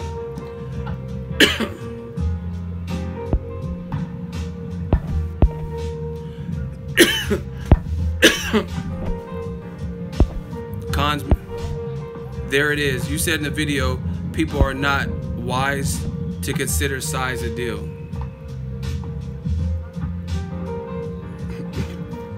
I said, I never said, I don't remember saying that. You said that's the video? See, I'm not gonna play a 9-minute video in it. Like, I don't know your exact words though, man. So I'll call it a stalemate with you. Man, see, I don't want a stalemate. I want to catch a body. Here, let me see if I can skim through it. Hold on. Because I don't, there's no stalemate. I don't do stalemates. I catch bodies. Because the reason I say is because this fight has been poorly promoted. Not necessarily on, felt the other fights needed more of a push to, you know what I mean, to get people, encourage people to want to watch it or buy tickets. But either way, I think it could have been promoted better so you could size the two up. Because previously, I don't remember seeing them in any pictures together or anything. So, I mean, you can easily go on BoxRec and see what they're listed at, but together anything. So, I mean, you can easily go on Box, has Floyd Mayweather and Canelo listed at. They look a little great to see it. You know what I mean? Different shoes, different platforms. Also made this chart. To me, the size differential is not as bad as I thought it was going to be. Which is what I just said. I actually thought Lomachenko was going to look massively bigger. Now, don't get it twisted. He's clearly taller, clearly bigger than Rigondeaux, obviously. Okay, so I just said, don't get it twisted. He's clearly taller and clearly bigger than Rigondeaux. But in my opinion, I expected him to be even larger than this. To me, I thought it would be like this. That's what I said. 2 divisions higher, but I mean, you can see he's taller, but it's really not that marked of a difference to me. I mean, this looks very similar to Nonito Donaire's height advantage over Rigondeaux, from my eyes. Maybe a ½ inch taller is Lomachenko, but it looks very comparable to me. And I made this chart. And then I went on to say that Rigondeaux fought taller guys. Lomachenko versus these other guys like Amagasai, Chucky Moises Flores, or even Donaire, right? Because they all have different fighting styles. Lomachenko, squirrely, tricky. Listen, I said even though he's fought taller guys, Lomachenko's a different animal because he's squirrely and he's tricky. He likes to step to the side and try to produce angles and stuff like that. He likes to step to the side. So he's a different puzzle that Rigondeaux would have to figure out, vice versa. And I'm not comparing, like I said, the style or the quality of the fighter. However, when it comes to the breakdown of this fight, I see a lot of people who don't know shit about boxing. Not saying if you pick Lomachenko, you don't know shit about boxing, but the only thing that a lot of people are saying that are picking Lomachenko is, oh, I'm picking Loma. He's just too big. The size. To me, that's how I know who knows shit about boxing, because whether you're picking Loma or you're picking Rigondeaux, you should be able to intelligently explain not just one facet of the fight. See, that's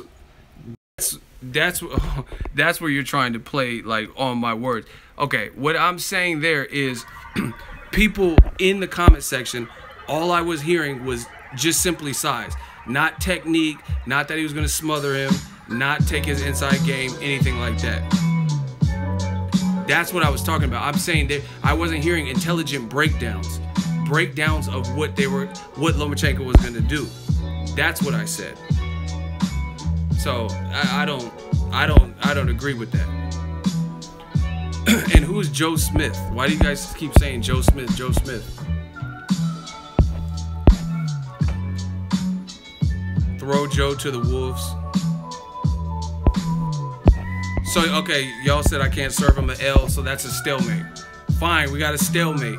We got a first stalemate, because I guess he came up with a point that was decent, whereas it could be how you interpret my words.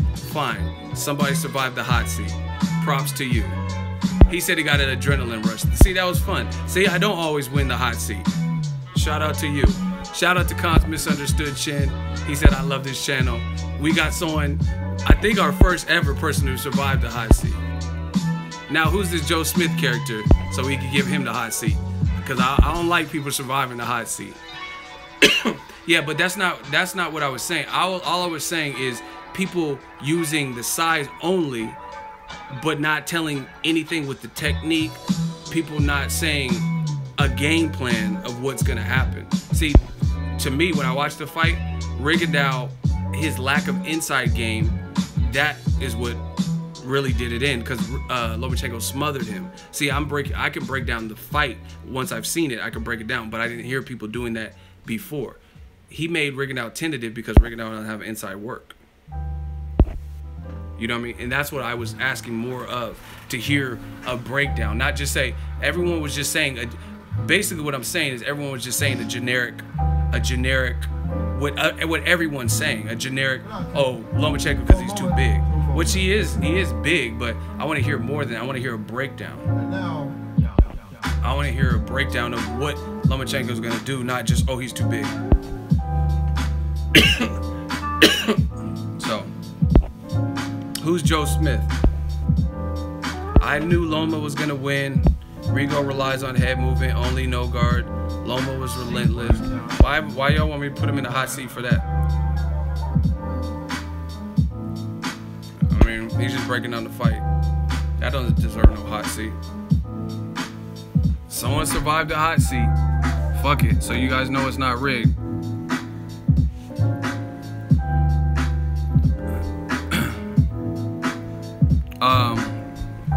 What else was? But I mean, back to what I was saying with the Lomachenko. Like, I just feel like let Lomachenko do his thing. ESPN, you don't need to boost him to unrealistic proportions. Excuse me. What did Loma do to make Rigondeaux quit? Did he beat him into submission like he did Walter? I mean, what do you mean, what did he do? I thought it was easy. He frustrated him. Rigondeaux's not used to not dictating like that. And when he was not able to dictate for multiple rounds 3 through 5 or 6, he got frustrated. So that's what he did to make him. He took away the range that Rigondeaux needed with his longer arms, and he smothered him, and he exploited Rigondeaux's lack of inside fight game. You know what I'm saying? So that's what he did to make him quit.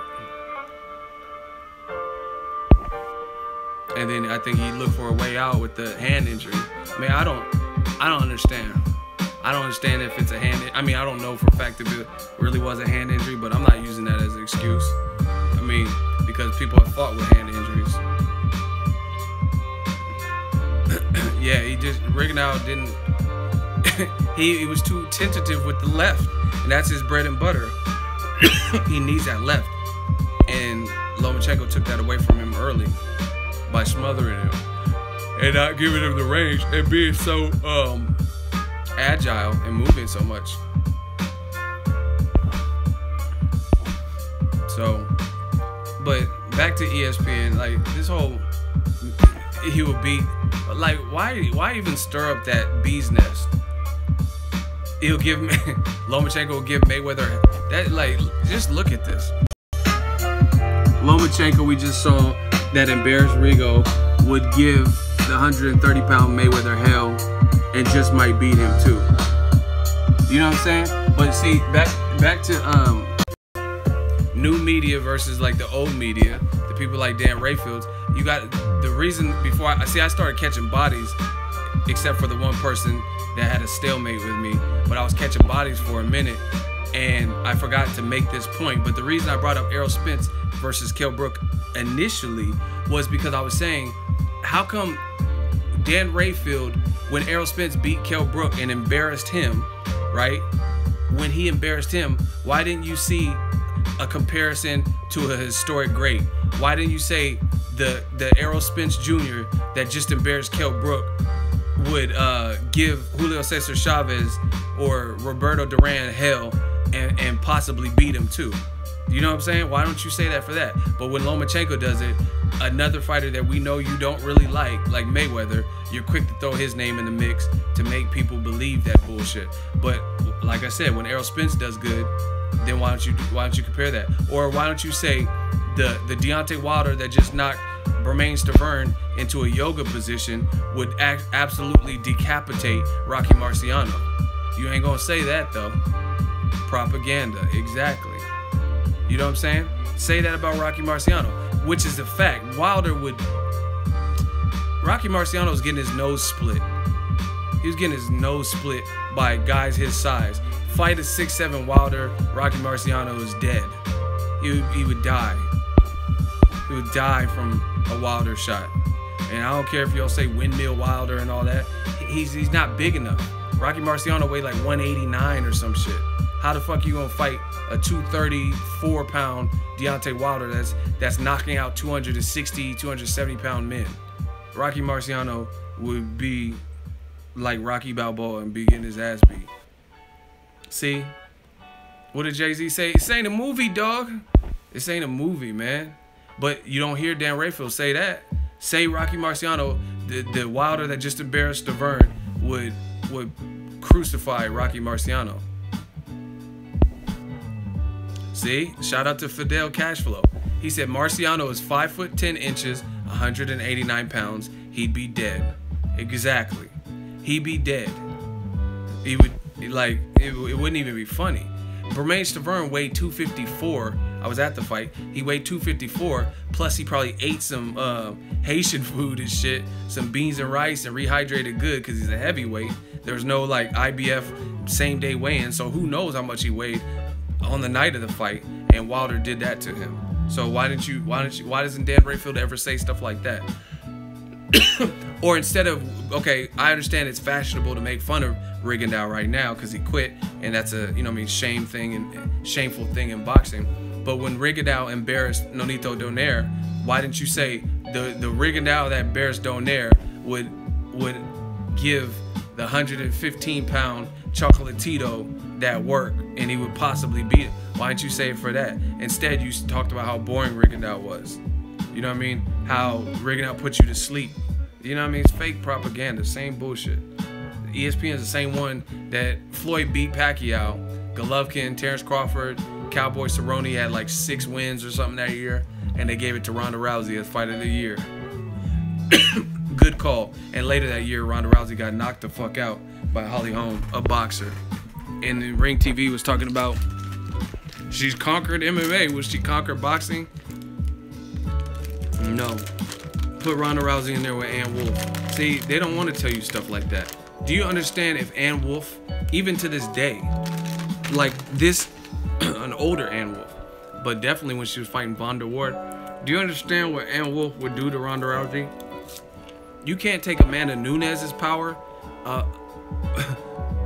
Ann Wolfe is like a dyke that I don't know if that's politically correct, but I think she's like a lesbian and she don't look like she cares. She don't look like she cares. Ronda Rousey would get her head knocked off by Ann Wolfe. Why doesn't Dan Rayfield ever talk about that?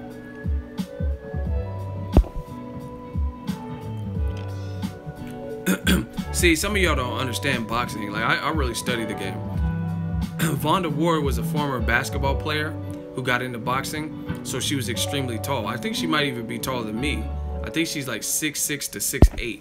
And if you watch that, that's one of the knockouts of the year. Like, not even of the year, like of all time. That's actually one of my favorite knockouts of all time. Her eyes were rolling in the back of her head. She was like 6'5", 6'6" or something, and Wolfe destroyed her. So put Ronda Rousey in there. She was a basketball player. I'm trying to tell y'all. She was a basketball player, so she was super tall before she got into boxing, and she made the transition, and she was knocking bitches out because she was so big. She's a heavyweight girl. See, man, this shit is getting ridiculous. I've been doing this too long. I know my shit. Vonda Ward, her only loss was to Ann Wolfe, and it was a treacherous 23 wins and 17 knockouts, and she was 6'6". I know my shit. So, bitch is 1 inch taller, 1 inch shorter than Deontay Wilder, had a high knockout ratio, and she got murderized by Ann Wolfe. Where is this shit at? Look, this shit don't say TKO in the first round. It say KO. One of the worst knockouts I've ever seen, especially in female combat. She was 6'6", and wore out. Y'all care about Ann Wolfe's height? I know she was shorter. You can see she was shorter. Look, Ann Wolfe, 5'9", and you know what they say: the bigger they are, the harder they fall. 5'9", Ann Wolfe destroyed 6'6" Vonda Ward. She got bodied. I'm telling, man. Go YouTube it. Don't take my word for it. But anyway, why doesn't Dan Rayfield and ESPN, why don't they talk about that? When they were promoting Ronda Rousey, talking about she's the mercenary and the best female we've ever seen. Talk about how Ann Wolfe would have destroyed her. I would show it, but it's too violent, too hot for TV, for cheesy. I don't like to promote violence like that, and she got fucked up. Y'all want me to promote violence? We don't even have 300, man, fuck that. We don't even have 300 likes. Why would I ever show it? Y'all can't even get us to 400 likes. I mean 300, well shit, we need 400.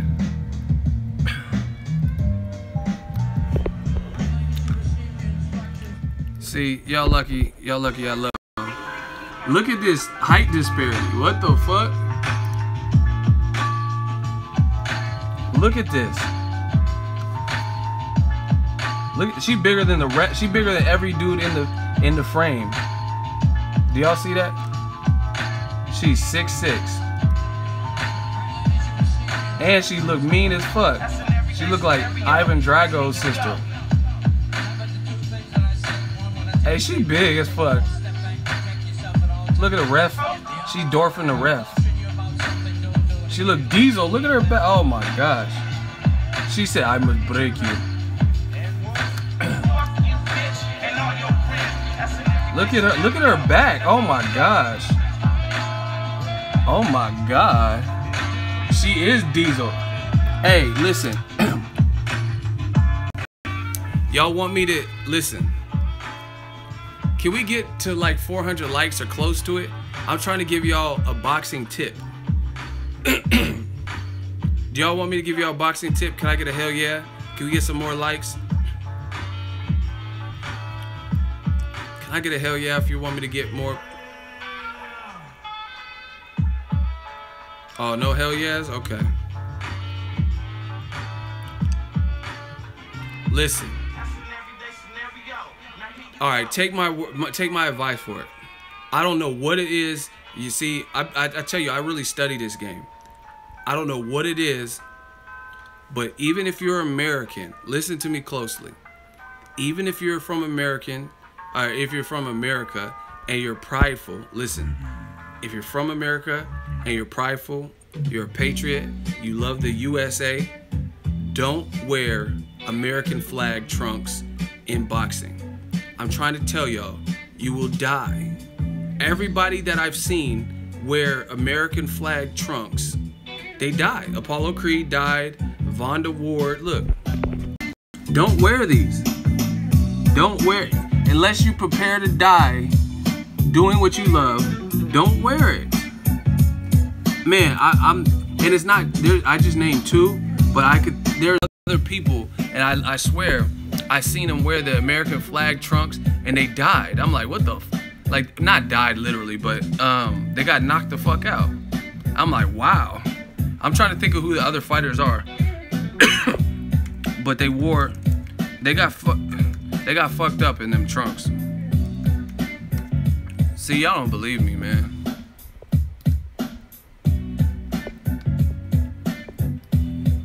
Y'all don't believe me? See, I'm trying to give y'all the Exhibit A. He's dead. Look what he's wearing. I'm telling y'all, it's them trunks. Look at his face right now. Does he look alive to you? Look, he granting and shit. I can't. Drago couldn't wait to catch a fucking body, man. I must break you. You will die. Look, he's dead. See, he came out to James Brown, all this Uncle Sam shit on. Yeah, living in it, got to get. You see, he did all this shit with James Brown, came out with his Monopoly outfit on, and you got fucked up. That you shouldn't have did that. How you gonna come out to a personal celebrity singer? Got to get water too hot. Living in America. Got to live it. You did all this shit, dressed like Uncle Sam, and you died. He didn't give a. He don't care about America. Look at his hair. Does it look like an American haircut? Like, I need a number 2 on the side. Flat top. Oh my gosh, my lungs hurt. Look, he got the rapist mustache, came out in all that America shit, and he died, man. Look, does he look healthy right here?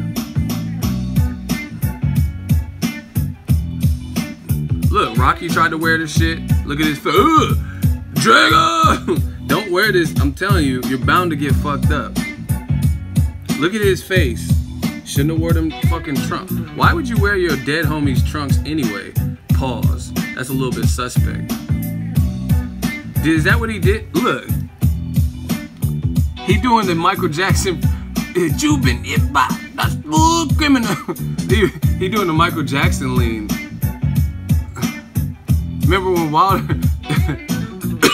when Wilder knocked down Stavern and he got back up, he put his hands to the side.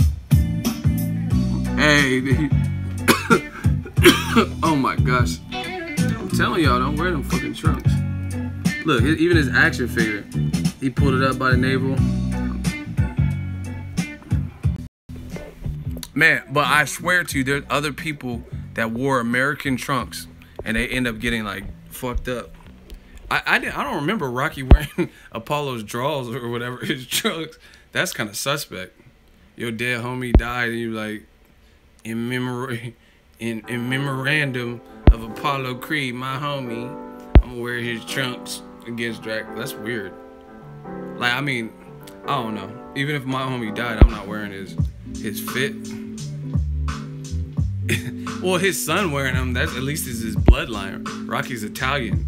That's the Italian stallion. When did Tommy Morrison wear it? It might be him. I forgot who it was. But I know I seen multitudes of people and they wore them fucking flag trunks and they got decapitated almost. But anyway.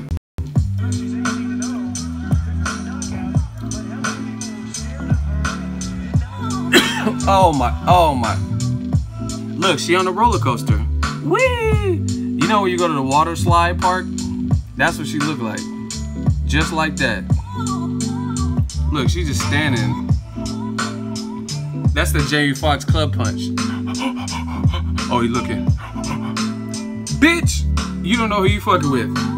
She on the ground. I'm in the car. She on the ground trying to figure out what the fuck just happened. That's that Jamie Foxx club punch. He said, I'm in the car, she on the ground, trying to figure out what the fuck just happened. Look at Ann Wolf, she's like, look. She said, okay, you want a jab? Okay. Yeah, you want a jab? Okay, you got that long jab. Okay. Bring your tall ass back. Bitch, what I tell you about? She said, bitch, what I tell you about wearing an American flag truck? What do I tell you about wearing an American flag truck? You can tell. Oh my gosh. You got hit so hard, you started doing the Carlton Banks dance. What the fuck? I ain't never. It's not unusual to be loved by anyone. I ain't never seen someone get hit so hard. They did the Carlton Banks. It's not oh my gosh.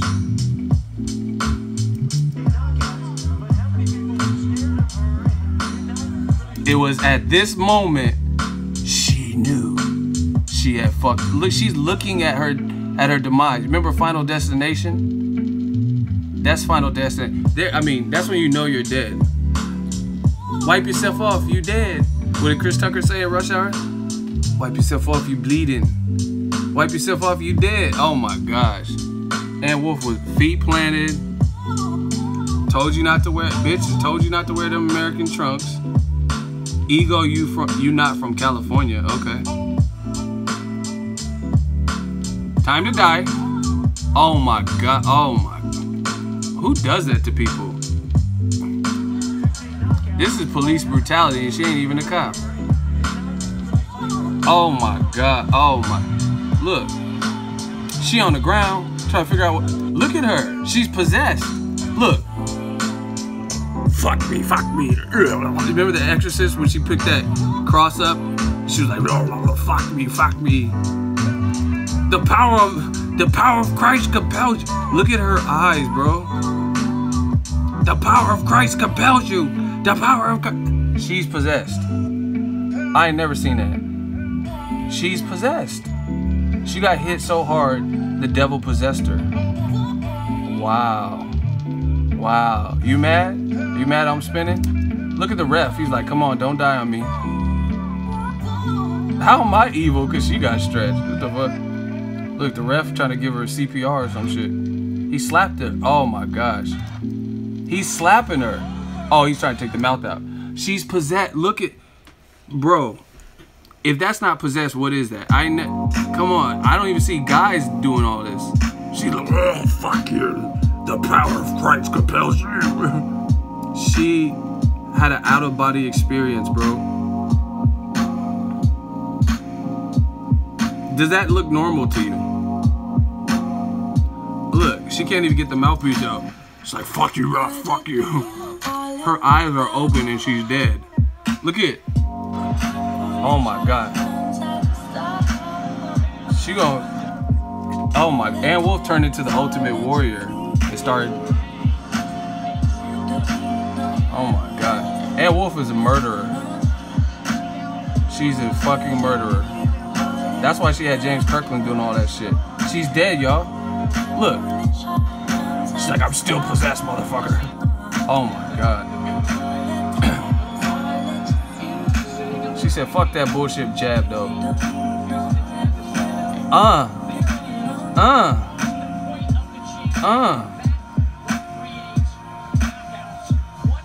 Oh my gosh.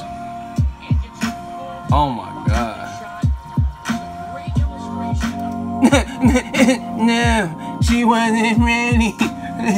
No. You gotta do that, Kevin Hart. No, she wasn't ready. No, I didn't mean it. No. Oh my, look at her. Hit that Carlton and death. She did the Carlton and then died. And look at how she was mean mugging at first. Nah, she wasn't ready. Oh my gosh. This is why I fuck with Ann Wolf. Ann Wolf is not playing out there.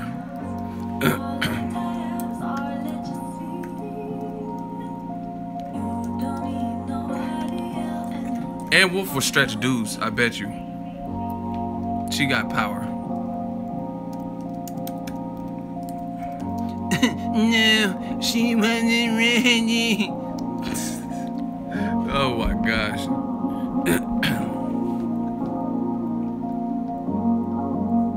That shit crazy. Ann Wolf is a real life wolf. Yeah, to protect the sheep, you gotta catch the wolf. Are you a sheep or you a wolf? She did her Denzel. Are you a sheep or you a wolf? Yeah, to protect the sheep, you gotta catch the wolf. Are you a sheep or you a wolf? Well, Ann Wolf is clearly a wolf. That's not a wolf, that's a rooster. Ann Wolf is a murderer.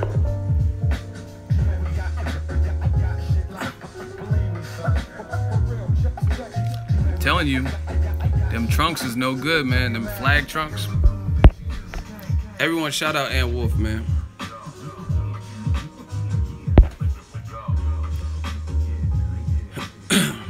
Loma make pound for pound fighters quit. Yeah, but he made a pound for pound fighter quit. It's impressive, but make a pound for pound fighter quit that's in his division. Make a pound for, like, Jason Sosa's not pound for pound at all. You know what I mean? Miguel Mariaga wasn't in his division at all. You know what I mean? So make Tank Davis quit. I would love that fight. Make, you said you want to move to 35, make Mikey Garcia quit. Bob Arum says he will quit. Okay, I want to see that. I swear, it's not going to be excuse making. If you make Mikey Garcia quit, I'll be like, wow, this man is better than I thought.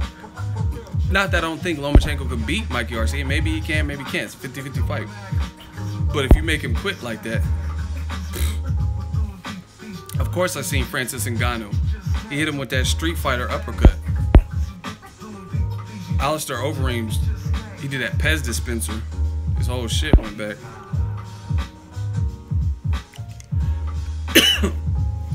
Listen, if he makes Trevante Davis quit, let me see it. I just want to see it. It's a good fight. Make the fight. Like how you don't bring up Walters. I've talked about Walters. It's a solid name, but Walters was fairly newish to the division. He's on a layoff and he was coming off a draw. Fact. All of those things I said were a fact. And he gained a lot of weight, so he probably had a fat camp. And he took less money than he wanted in the summer, so he probably, that's why he was so eager to give up, because he probably like, fuck, I'm getting my ass whooped and I'm not getting cashed out for this fight. Fuck it. And he didn't even put up a fight. But whatever. Andrew Kano says stop. No. You stop.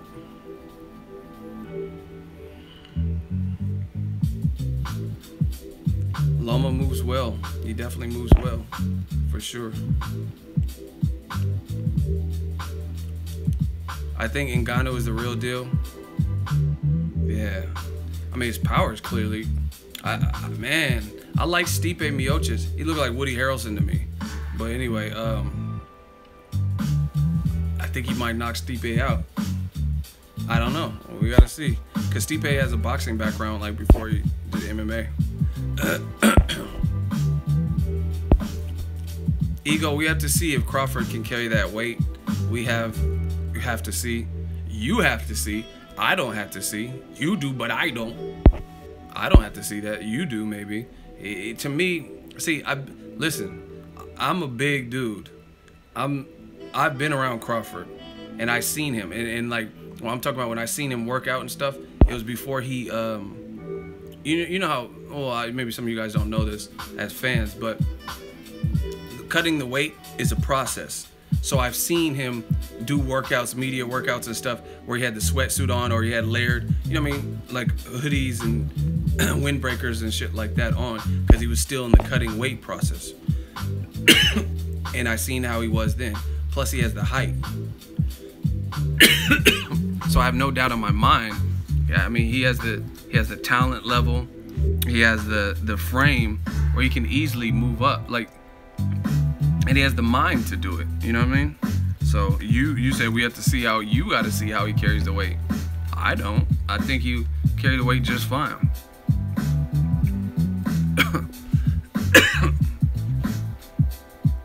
Here's one of my videos. I'm gonna show you the picture. He's bigger than Mayweather. This is when he was still at 40. Shout out to, you know, the brand Boxingego. Look, what do you mean can he carry the weight? Floyd is beating motherfuckers' asses looking like this. What are you talking about? Look at Crawford. Okay, Mayweather ain't a natural welterweight. Let's break down what you're saying. Mayweather's not a natural welterweight, but he's beating every welterweight's ass that he fought, including Maidana, and he's fought as high as 52 and 54 against a gold medalist, big-ass Canelo, and a Hall of Famer, Miguel Cotto. So, who cares if he's not a natural welterweight? He still was able to do that with his frame. James, you don't, please, jump in the hot seat. Jump in the hot seat. Like, if you have so much to say, jump in the hot seat.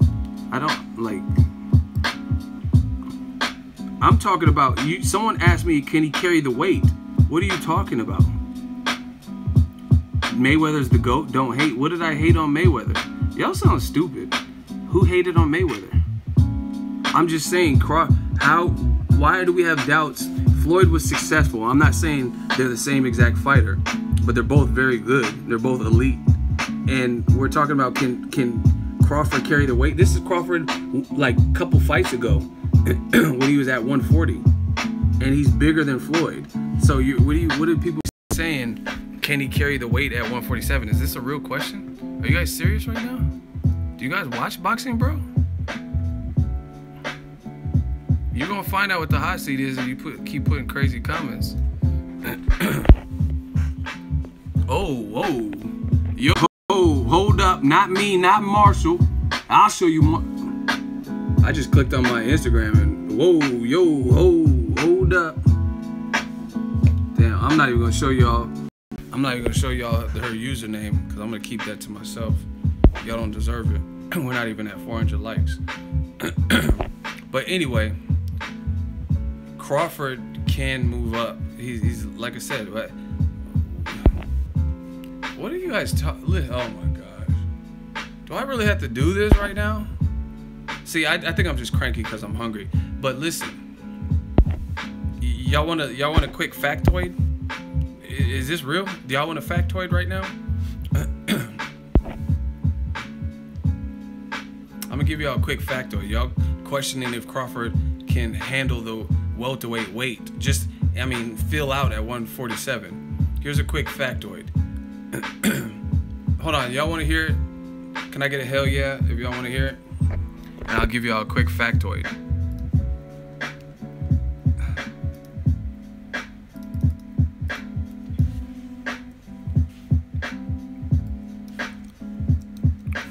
Give me a second. Okay, so Crawford, quick factoid. Crawford, he fought Yuriorkis Gamboa way back in 2014. Now, I'm not the smartest brother in the world, but 2014, how long ago was that? It's about to be 2018. I'm not the smartest brother in the world. How long ago was that? 2014 to now. Somebody tell me how long ago that was, so we can get to his ego factoid. Somebody do the mathematicas.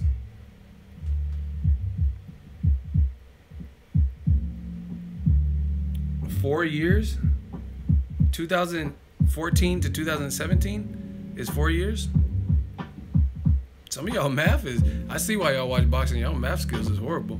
But anyway, it's 3.5 years, you know, because it's not 2018 yet. So we'll say 3, right?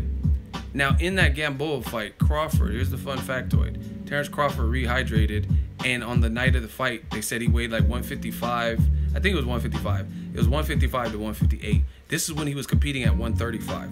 So, once again, if you know your boxing, why are we even questioning if he can handle the weight, like fill out at the weight class, when in 2014, at 135, he rehydrated all the way to 155? You know what I'm saying? So imagine now, 3 years later, James won that hot seat. Oh my gosh, that don't mean he can fight guys like Thurman, Spence, Porter.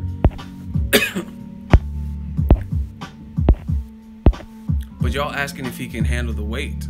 Why wouldn't he be able to handle the weight if 2 years ago or 3 years ago he was rehydrating at 135 all the way to 155?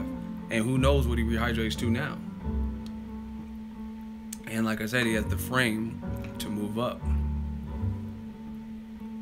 I mean, we're going to see real soon what he can do. He's confident. He's calling out the best. So it's just a matter of time, right?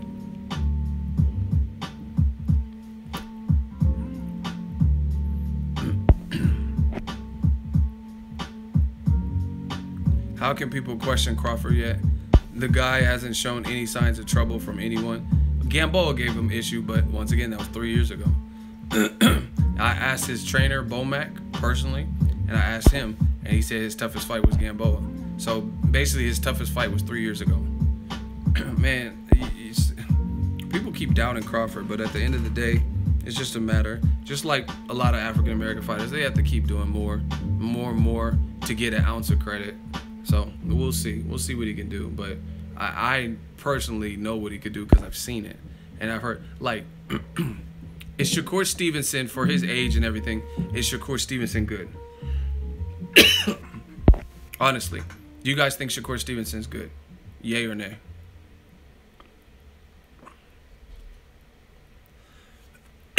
Yes. Yes. He looks okay, yes. So most people would say, I mean, he made it to the Olympics. He got a silver medal. So people say he's good. Now, if you go on the internet, a simple search of it will prove there's an interview with Shakur Stevenson, and it's like Shakur Stevenson admits Terrence Crawford kicked my ass in sparring. The video's named something like that. So a silver medalist who's young, but he's still a silver medalist, sparred with Terrence Crawford, and he himself admitted Crawford beat his ass at the time, right? Gold medalists like Gamboa and Felix Diaz got annihilated. James, I'm about to put you in a hot seat because you keep saying stupid shit. Okay, he's 20, but Felix Diaz is a gold medalist, and he's not 20. Gamboa's not 20. So what are you talking about? Victor Postal knocked out Matisse, and he's not 20. I'm just giving one. See, this is what bothers me with people when they try to debate me. I'll give 5 examples, and they'll take the most minuscule one from that, and then they'll use it as their whole argument. I just gave you 5 different fighters that he annihilated same, and you picked the youngest one and said, oh, but hey, he's 20. Yeah, Shakur Stevenson is very young, but it doesn't matter because he's still a silver medalist, and there's gold medalists who are older, and they still got their ass kicked by Terrence Crawford. what are we really saying? Felix Diaz he arguably beat Peterson. He beat an undefeated Sammy Vasquez, who's sparred with, I mean not sparred, he fought Errol Spence in the amateurs, so he had an amateur pedigree.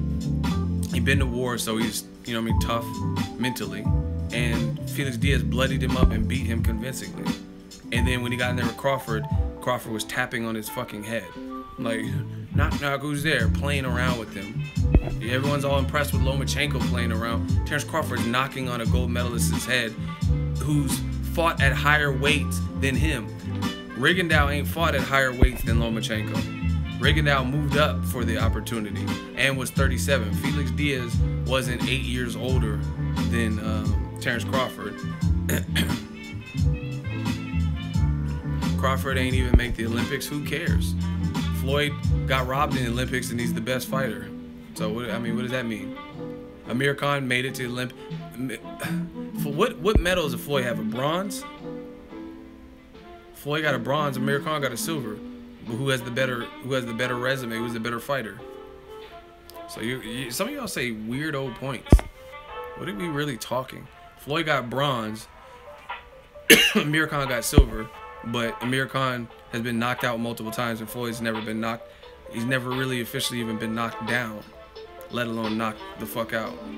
So, who cares if they didn't make... Gary Russell got sick, didn't make it to the Olympics. There's different reasons you don't make it to the Olympics. Roy Jones got robbed and beat people's ass. So... Oh, your point is he's beating Olympians. Yeah, that's definitely a point. He's beating Olympians and he didn't even go, so... Yeah, different people don't make the Olympics. Like Ryan Garcia, I think he was too young to go to the Olympics. So there's different people, different reasons why people don't go to the Olympics.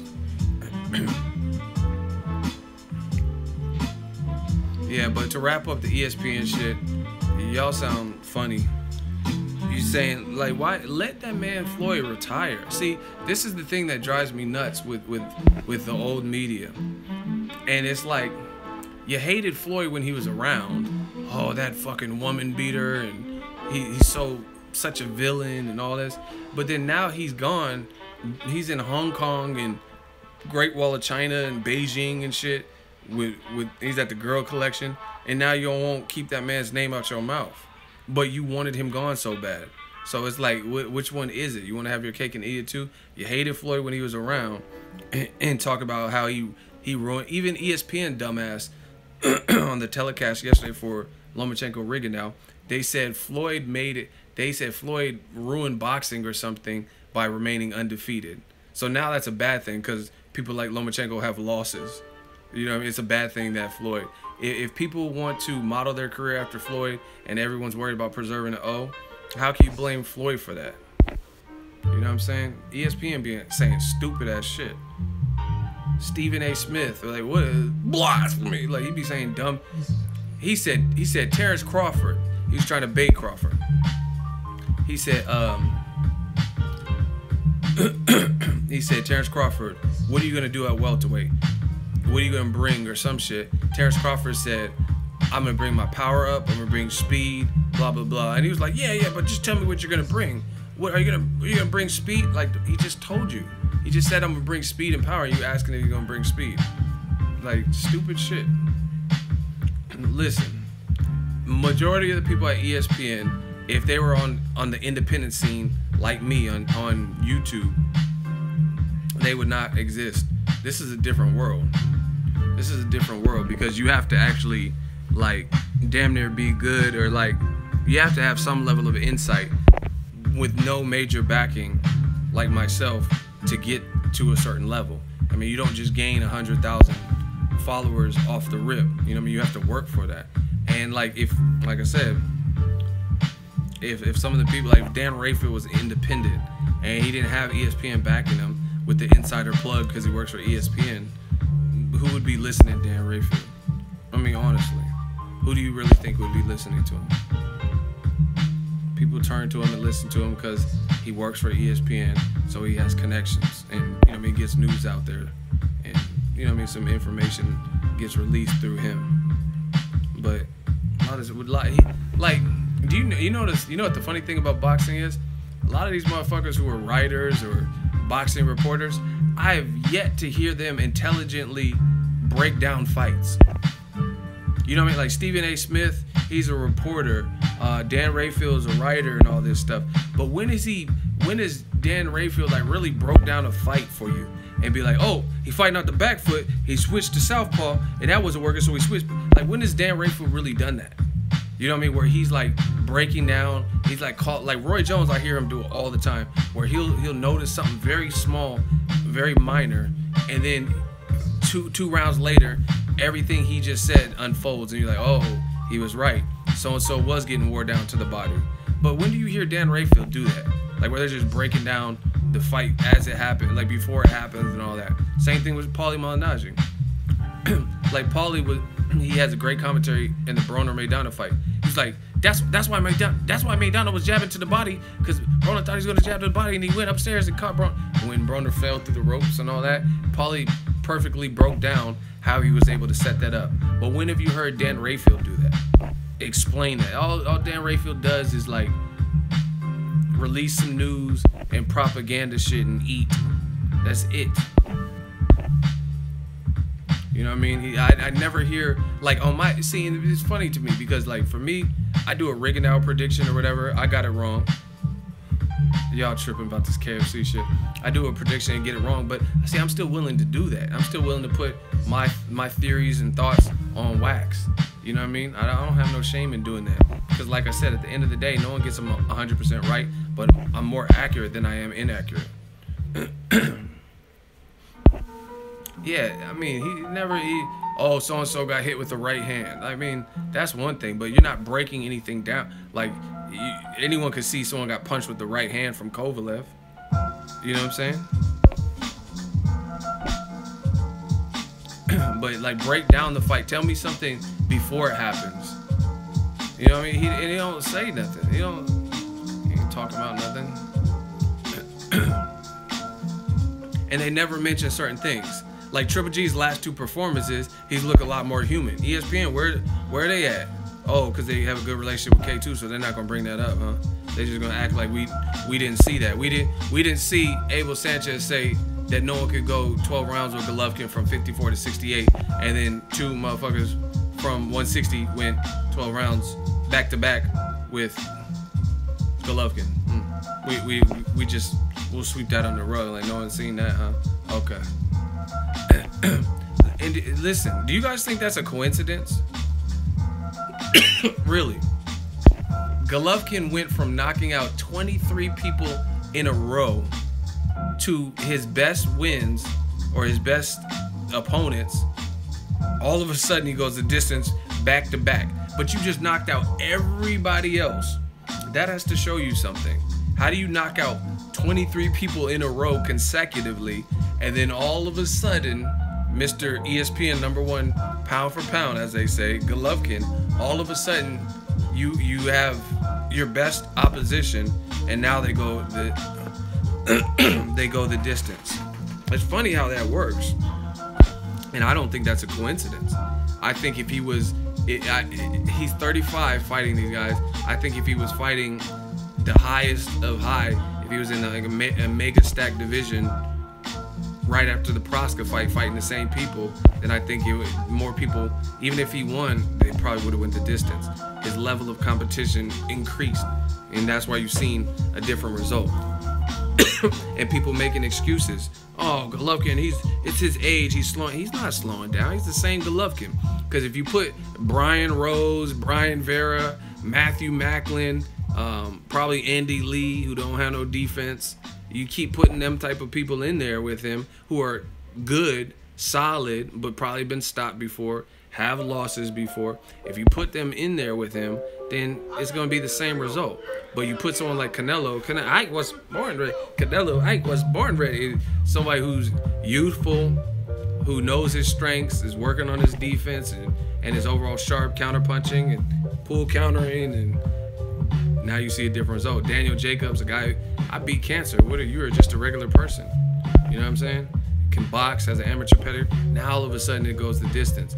23 people in a row couldn't go the distance, but now back-to-back people go the distance. But ESPN don't want to talk about that. Ego, they said that he was tired. He wasn't. Who was tired? I don't get it.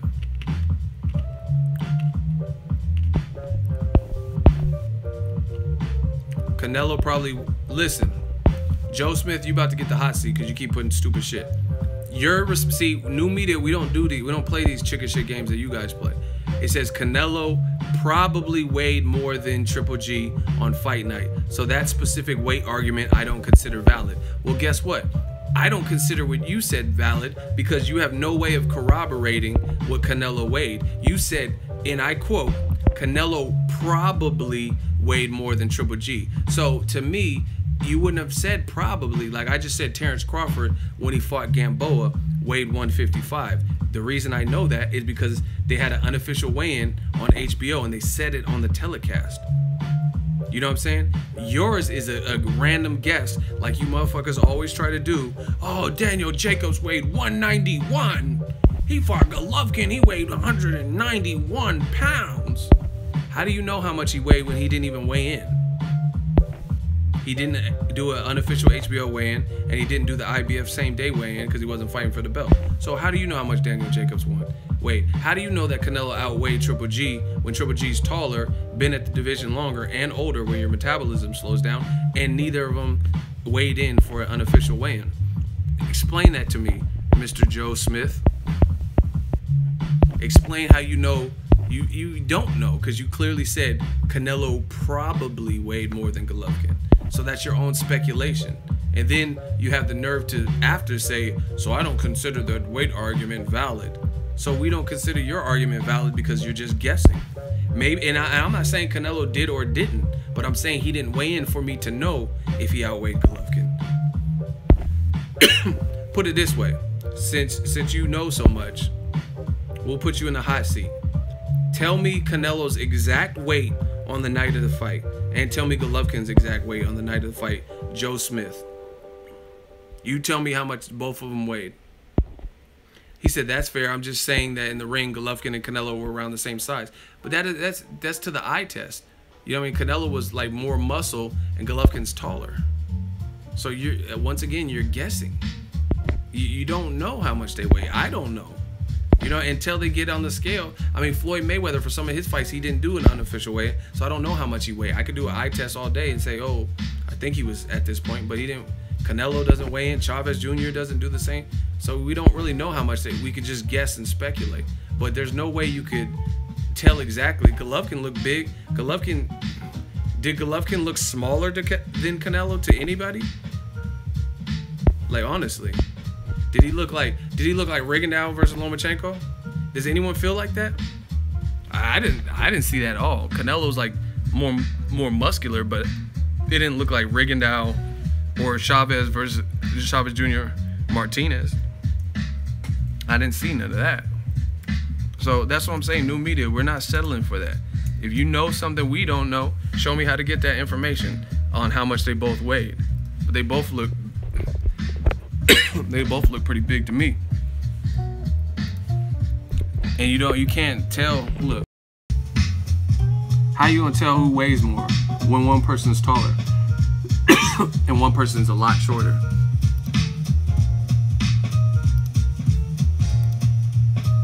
Look, Canelo don't look at his arms. He don't look like he's massively bigger. Oh shit, he caught Golovkin with that.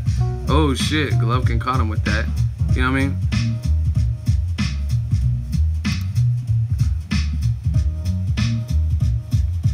So but my whole point is a bunch of guessing. And once again, unless you have like that's your major or something, guessing men's weight, you don't really know.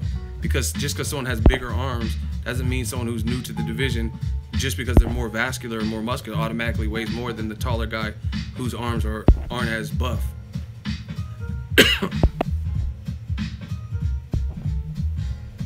Since I got your attention, who do you have winning, Golovkin or Charlo? And I know Canelo isn't bigger. I'm just saying that from an outside perspective, Canelo isn't getting dwarfed by Golovkin. I really don't know. Like, honestly, I think Charlo is, if I did a list of top 3 people that can challenge, maybe beat Golovkin, I don't know who could beat Golovkin. You know what I mean? For a fact, because he's a good fighter. So I can't say anybody will absolutely beat.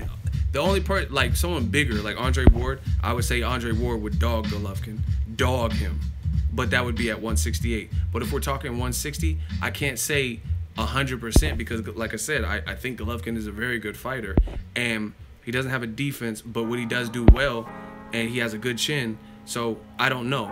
So I thought Jacobs beat him, and I have like 3 people or so that I think Canelo in a rematch, Jacobs in a rematch, or Charlo. I think those are the best options to beat him, but I can't say 100% they will beat him. Charlo will beat, because I mean it's hard to qualify that when Charlo only had 1 fight. But I think with his style, him having a piston of a jab, having a good trainer, having experience, having momentum, having youth on his side, I think he can definitely challenge. Or maybe Demetrius Andrade, that would probably be a 4th person. But again, Charlo and Andrade, I gotta just see a little bit more from them at middleweight. But I definitely think they could push him. I definitely think Charlo has the potential to possibly beat Golovkin. Because, listen, when Golovkin fights certain styles and certain echelon of fighters, at least at this age, he's been reduced to his last 2 fights. He's really jabbed. He's not getting off the same mark. Like, here's a question for you guys. When Golovkin fought Marco Antonio Rubio versus fought Canelo, when did he get more shots off? Rubio or Canelo? Who did he hit more effectively with hard shit? Rubio or Canelo? Rubio or Canelo?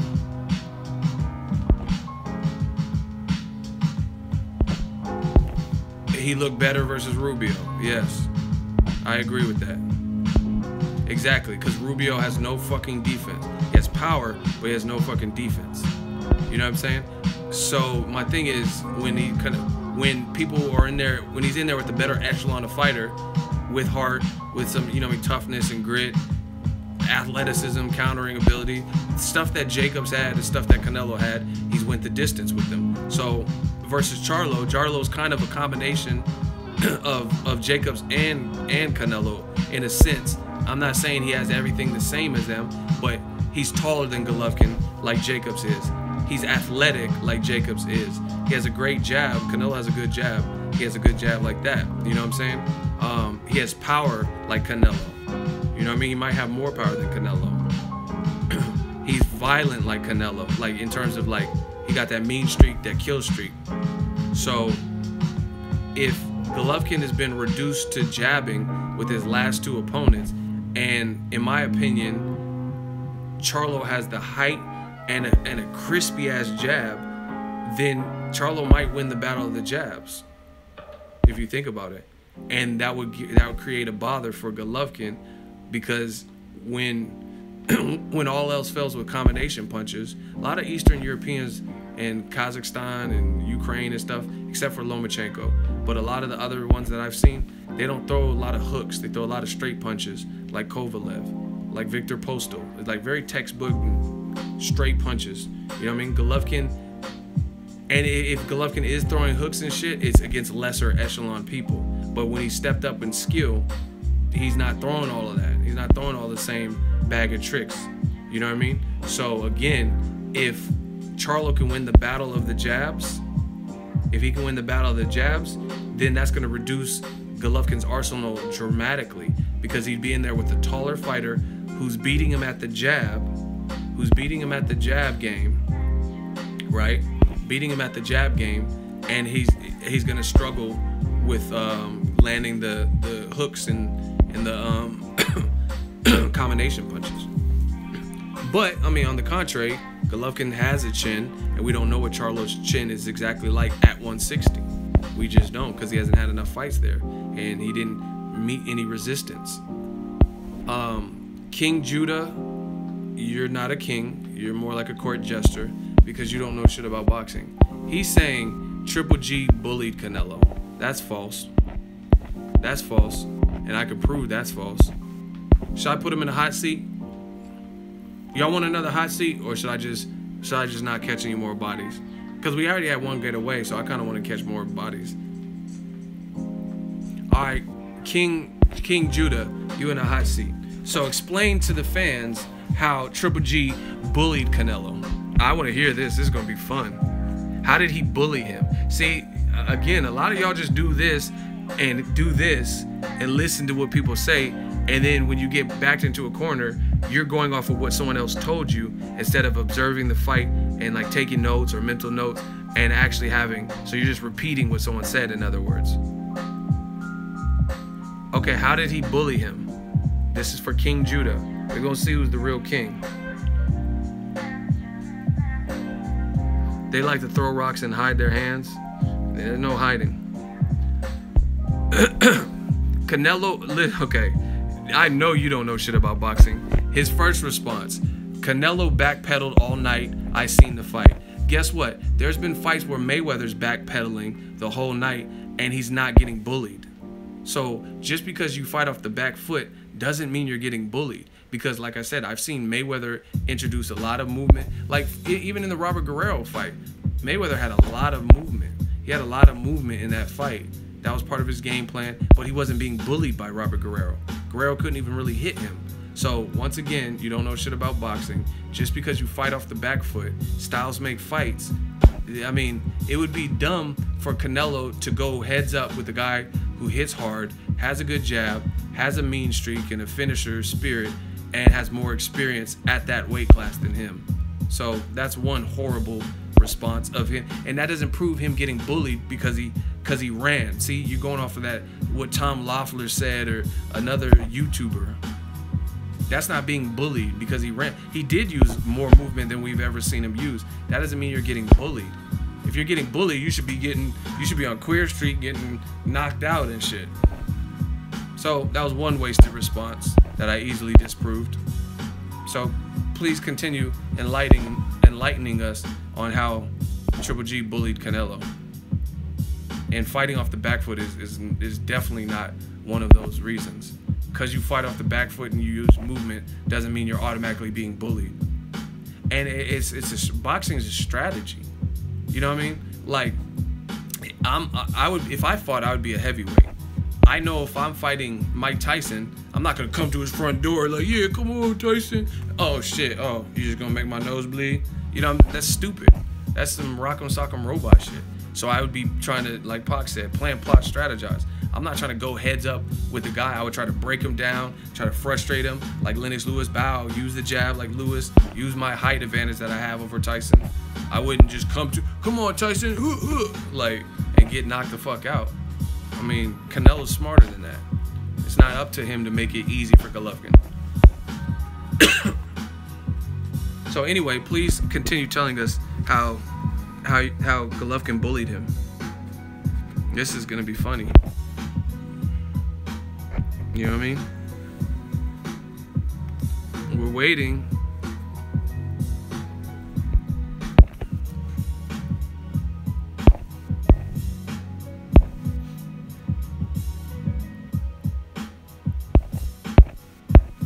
What is this dude's name? I forgot. He's taking too long.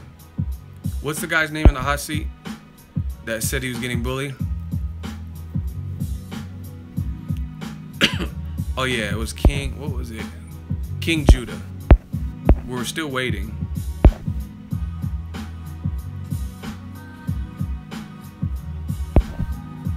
Have you guys seen him respond? King Judah. I was born right. Where's King Judah? Someone said Queen Judah. Y'all are hilarious. This is probably Kyle from the last stream. This is Kyle. He back in the stream. Yo, one of my mods, count him to 15. If he has a, okay, he finally responds. Oh my gosh, you don't know shit about boxing. By that logic, Lara beat Canelo. I actually had Lara beating Canelo. What are you talking about? I really thought Lara beat Canelo. It was a close fight, but I gave it to Lara by 1 or 2 rounds. So that was another horrible point. You got one more. He said, by that logic, Lara beat Canelo. That I actually had Lara beating Canelo, as did other people. If you pick Canelo, that's fine. It definitely wasn't no 117 to 111. Okay, I see your point. So you're just admitting that you lost? Because your third response, you said, I see your point. No, listen. You said Golovkin. You're supposed to be showing us how Golovkin bullied. Does this look like Golovkin's bullying him? Does this look like Golovkin's bullying Canelo? Does this look like Canelo's being bullied?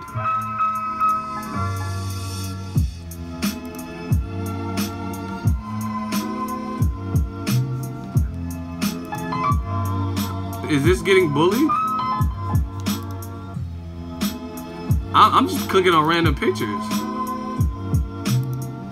That's one. That's a good one from Golovkin. Is this getting bullied? Like, what are y'all talking about? Look at his lips. Look at Canelo's gloves and look at Golovkin's lips. Like I said, Golovkin's lucky he has a good ass chin.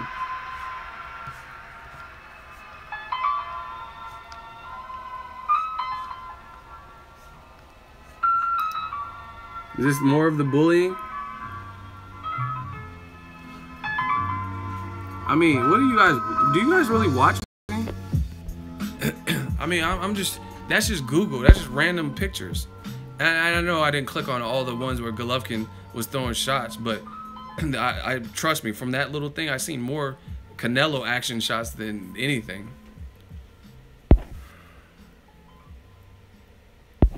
King Judah, okay. We're going to end this. We're going to end this with the casket. His last comment, Triple G walked him down all night. We all seen. See, you got to understand the scoring criteria of boxing. Literally one of the scoring criteria is effective aggression.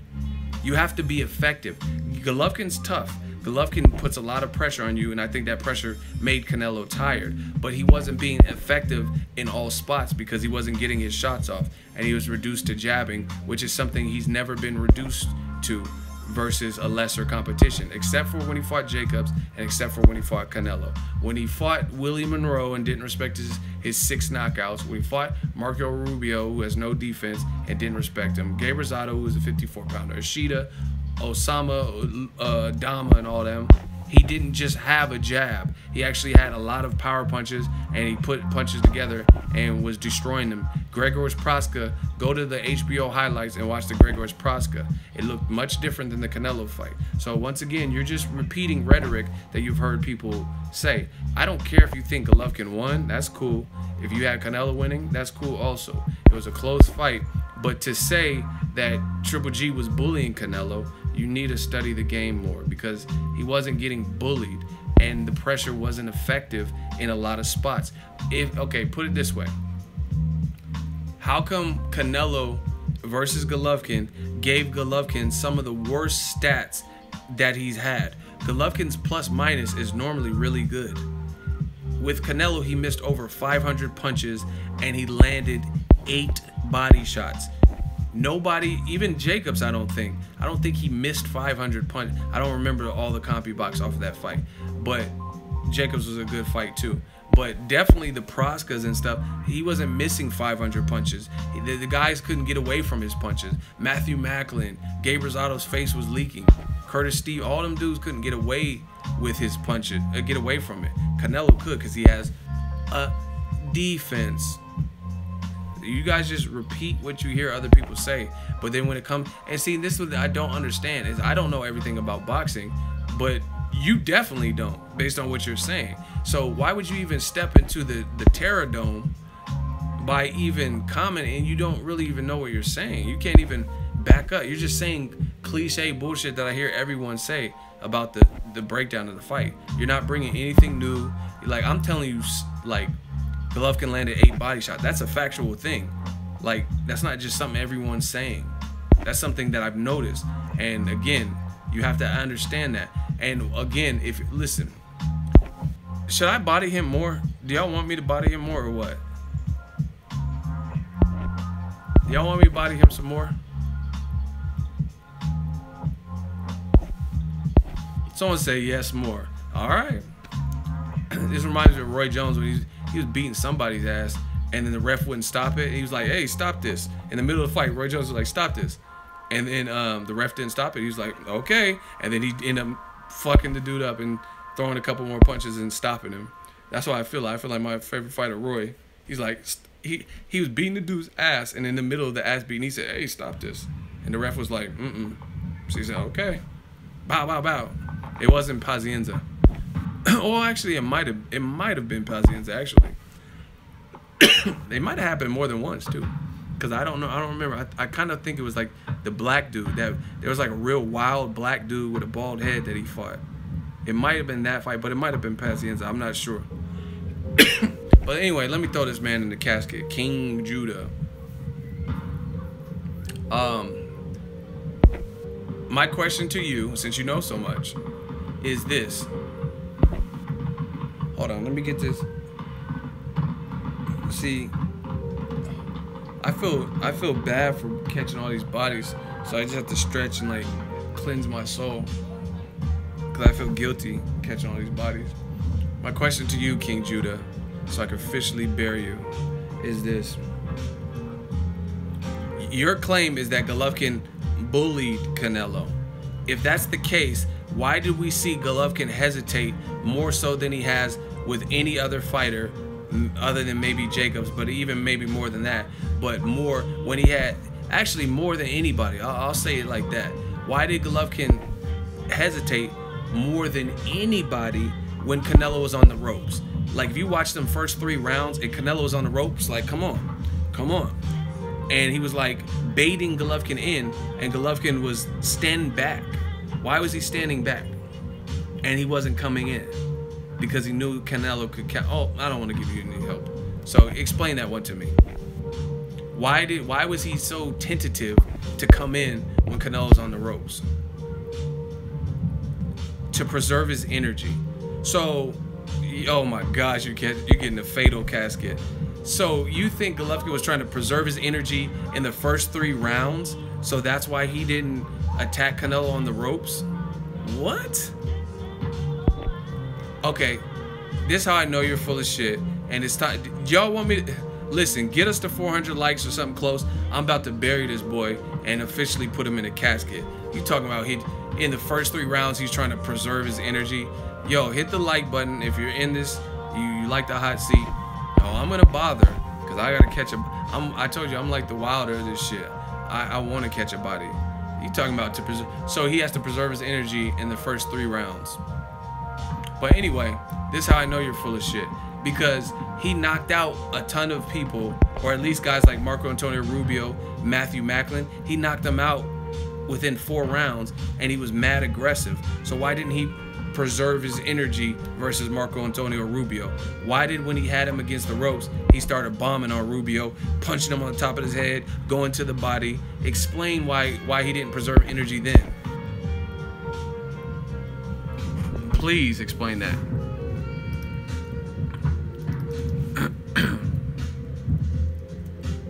Come on, King Judah. We waiting for you.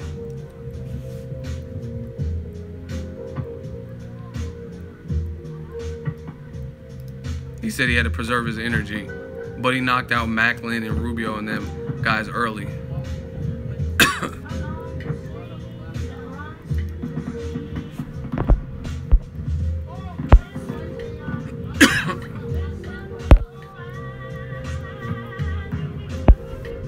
I'm originally from Richmond, California. They not ready for you, bruh.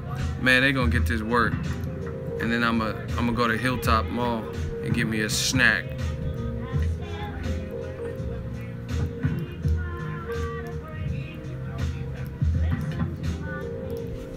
Bro, look. This is how I know I'm killing him. Look, this is the first couple rounds. Look at Macklin. Why is he so, look, body. Look, he has him against the rope. This is early. Why is he being so aggressive now? Why is he, preserve your energy, Golovkin, what are you doing? Preserve your energy, bro. Why is he not preserving his energy, y'all? Look, damn, you're aggressive. Calm down, Golovkin. Chill, Golovkin. Hey, chill, Golovkin. It's not worth it. Chill. Oh, my God. Murder, death, kill. Another MDK. Murder, death, kill. That man was aggressive as fuck. Oh my gosh. Y'all making more excuses. He was 5 years younger. Really? Really? He did it to Willie Monroe. He knocked Willie Monroe out in 6 rounds. What are you talking? I was at Dominique. You see, you guys are morons. Some of you guys are real life morons. I was at the Dominique Wade fight, and he knocked him out in the 2nd round. Knocked him down in the 1st round. Was mad aggressive, and that wasn't 5 years ago. So once again, you guys are full of shit, making up lies. I'm not letting anything go. You can go. If you don't enjoy me catching bodies and me murdering people MDK style, then leave the stream. But I'm here to catch bodies and caskets. That's all I'm here for. I'm the Undertaker. Remember when the Undertaker pop up real quick? That's me. So anyway, once again, this is how dummies try to argue. Matthew Macklin is one random example that I remember that I could show you. And they're, oh, but that was 5 years ago. Okay, Dominique Wade wasn't 5 years ago. And he did the same thing, and he knocked him out in the 2nd round, and he was stupid aggressive. Let's vote. I don't have time for this anymore. I've made my case. Murder's live on YouTube. Now, he didn't preserve his energy versus Dominique Wade. But with Canelo, he wanted to preserve his energy. With Macklin, he wanted to preserve it. Willie Monroe, he didn't care. But Canelo, I gotta preserve my energy. Anyway, get King Judah out of here. MDK. Murder, death, kill. Murder, death, kill. Murder, death, kill. Murder, death, kill. I'm about to make a theme song. Murder, death, kill. MDK. Murder, death, kill. Murder, death, kill. We hitting them MDKs all day, man. Thank you, CSM, for getting King Judah, his non-knowledgeable self, out of here. See, why is it always these level of excuses? So instead of just saying what's real, and I'm gonna tell y'all what's real. Do y'all want me to tell you the real? Can I get a hell yeah? If y'all want me to tell you the real reason why Golovkin hesitated versus Canelo, do y'all want to know the real reason? Can I get a hell yeah? I'll tell you the reason why he hesitated, because I know why he hesitated. The reason Golovkin hesitated is because he sparred Canelo in the past, and he was trying to fill Canelo out, and he didn't want to make mistakes for that high profile of a fight. But beyond that is because I'm sure he's watched Canelo's recent fight. He was at some of them, like the Amir Khan fight. He was at some of the fights. He jumped in the ring after one of the fights. So he's watched recent Canelo, and we know Canelo's a good counter puncher, and he has fast hands. So when Canelo was walking and backing himself against the rope, Golovkin didn't want to make any mistakes because this motherfucker could be setting a trap. And he has fast hands, and he's much faster than me in general. So I'm going to be cautious on how I approach the situation. It's just like a fucking scary movie. If you come to your house and you left the lights on, and then you come and the window's broken, and then the lights are off, and then the light won't click on, and there's no dial tone on the phone, you're gonna be cautious. You're gonna use the light on your phone, and you know what I mean, probably get some pepper spray or get a bat or a weapon. Like, why is my window broken? Why are the lights cut off? Things like that. Canelo has a good defense and good countering skill. Golovkin knows that because he's a smart fighter. You know what I'm saying? Shout out to Music, because this is music to my ears blocking you. He says ego mad Rigo lost, so he's blaming Triple G. Who's talking about Rigo? What are you talking about? Blocked? Anyway, this shit is too easy, man. Too easy. But anyway, like I said, if you came home, your lights were off and you left them on and your window was broke, you're going to be cautious how you proceed it. Or a cop, you know what I mean? If they're going into a crack house with a known, like, violent felon or something, they're going to be cautious, probably have the gun out or whatever they have to do, precaution-wise. You know what I mean? That's why Golovkin was. When he was in there with Rubio and Wade and Adama and all these motherfuckers, he didn't care because he knew they couldn't probably hurt him. He relies on his chin, and he's not really... He probably never even watched Willie Monroe fight at that time. He's like, okay, this guy got 6 knockouts. He's not a big puncher. He just came off a draw with Brian Vera. He ain't got nothing for me. You know what I'm saying? So he wasn't really worried about that. But Canelo, he knows Canelo has enough pop to get his respect. He has good countering skills. hand speed, etc. So that's why he was cautious.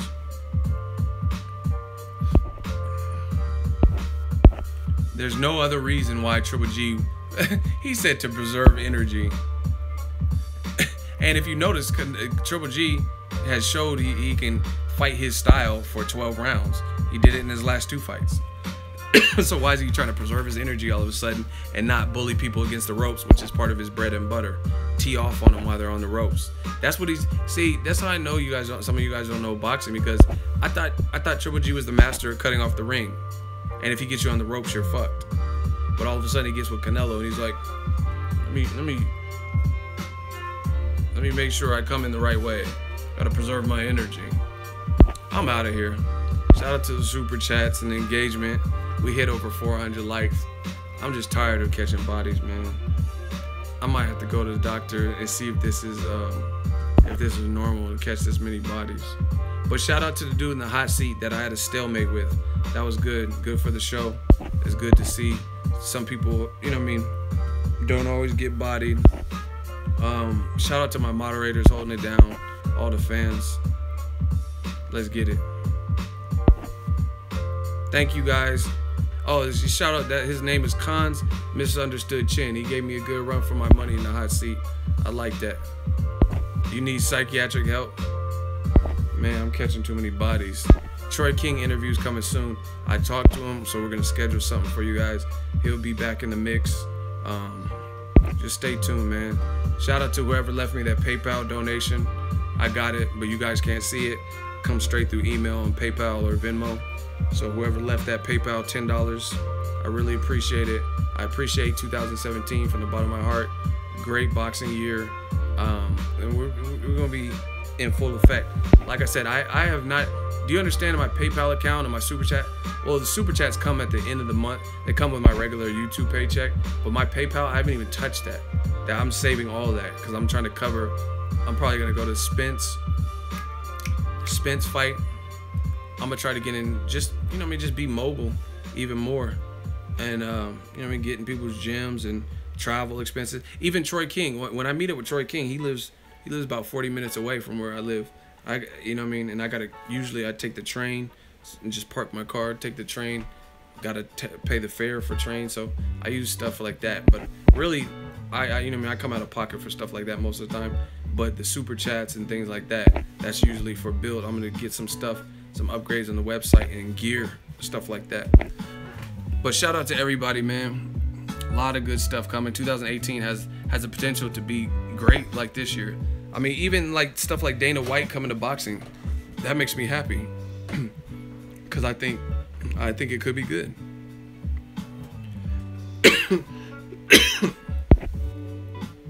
But shout out to everybody, man. I'm gonna get some water. My throat's dry. All this body, I'm catching all this body. And see, it's like Highlander. All the people that I catch bodies, you know me saying pause. When I catch bodies, like I inherit their power. So I just feel a little congested from all these bodies.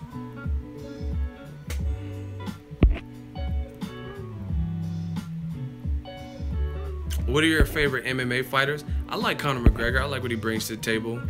Max Holloway, he's been one of those people recently. Like, he's just been on a tear. I'm a big fan of Tyron Woodley. I like Francis Ngannou a lot too. I like Stipe. So those are probably the people. Yeah, I might do another live stream. It just depends. We got over 400 likes. We got some good engagement on this one, so maybe I'll do another one. I'm gonna just take a break, but holla at me. Let me know what you guys think. And see, I'm telling you guys, man, I'm trying to take over this game. Hostile takeover, Ego Army style. So I need y'all help with the engagement, not just on live streams, on regular videos. Thumb them up. Haters are gonna hate, so some haters are gonna hit the dislike button. But never, we never, Ego Army, we never let the haters outshine the real shit.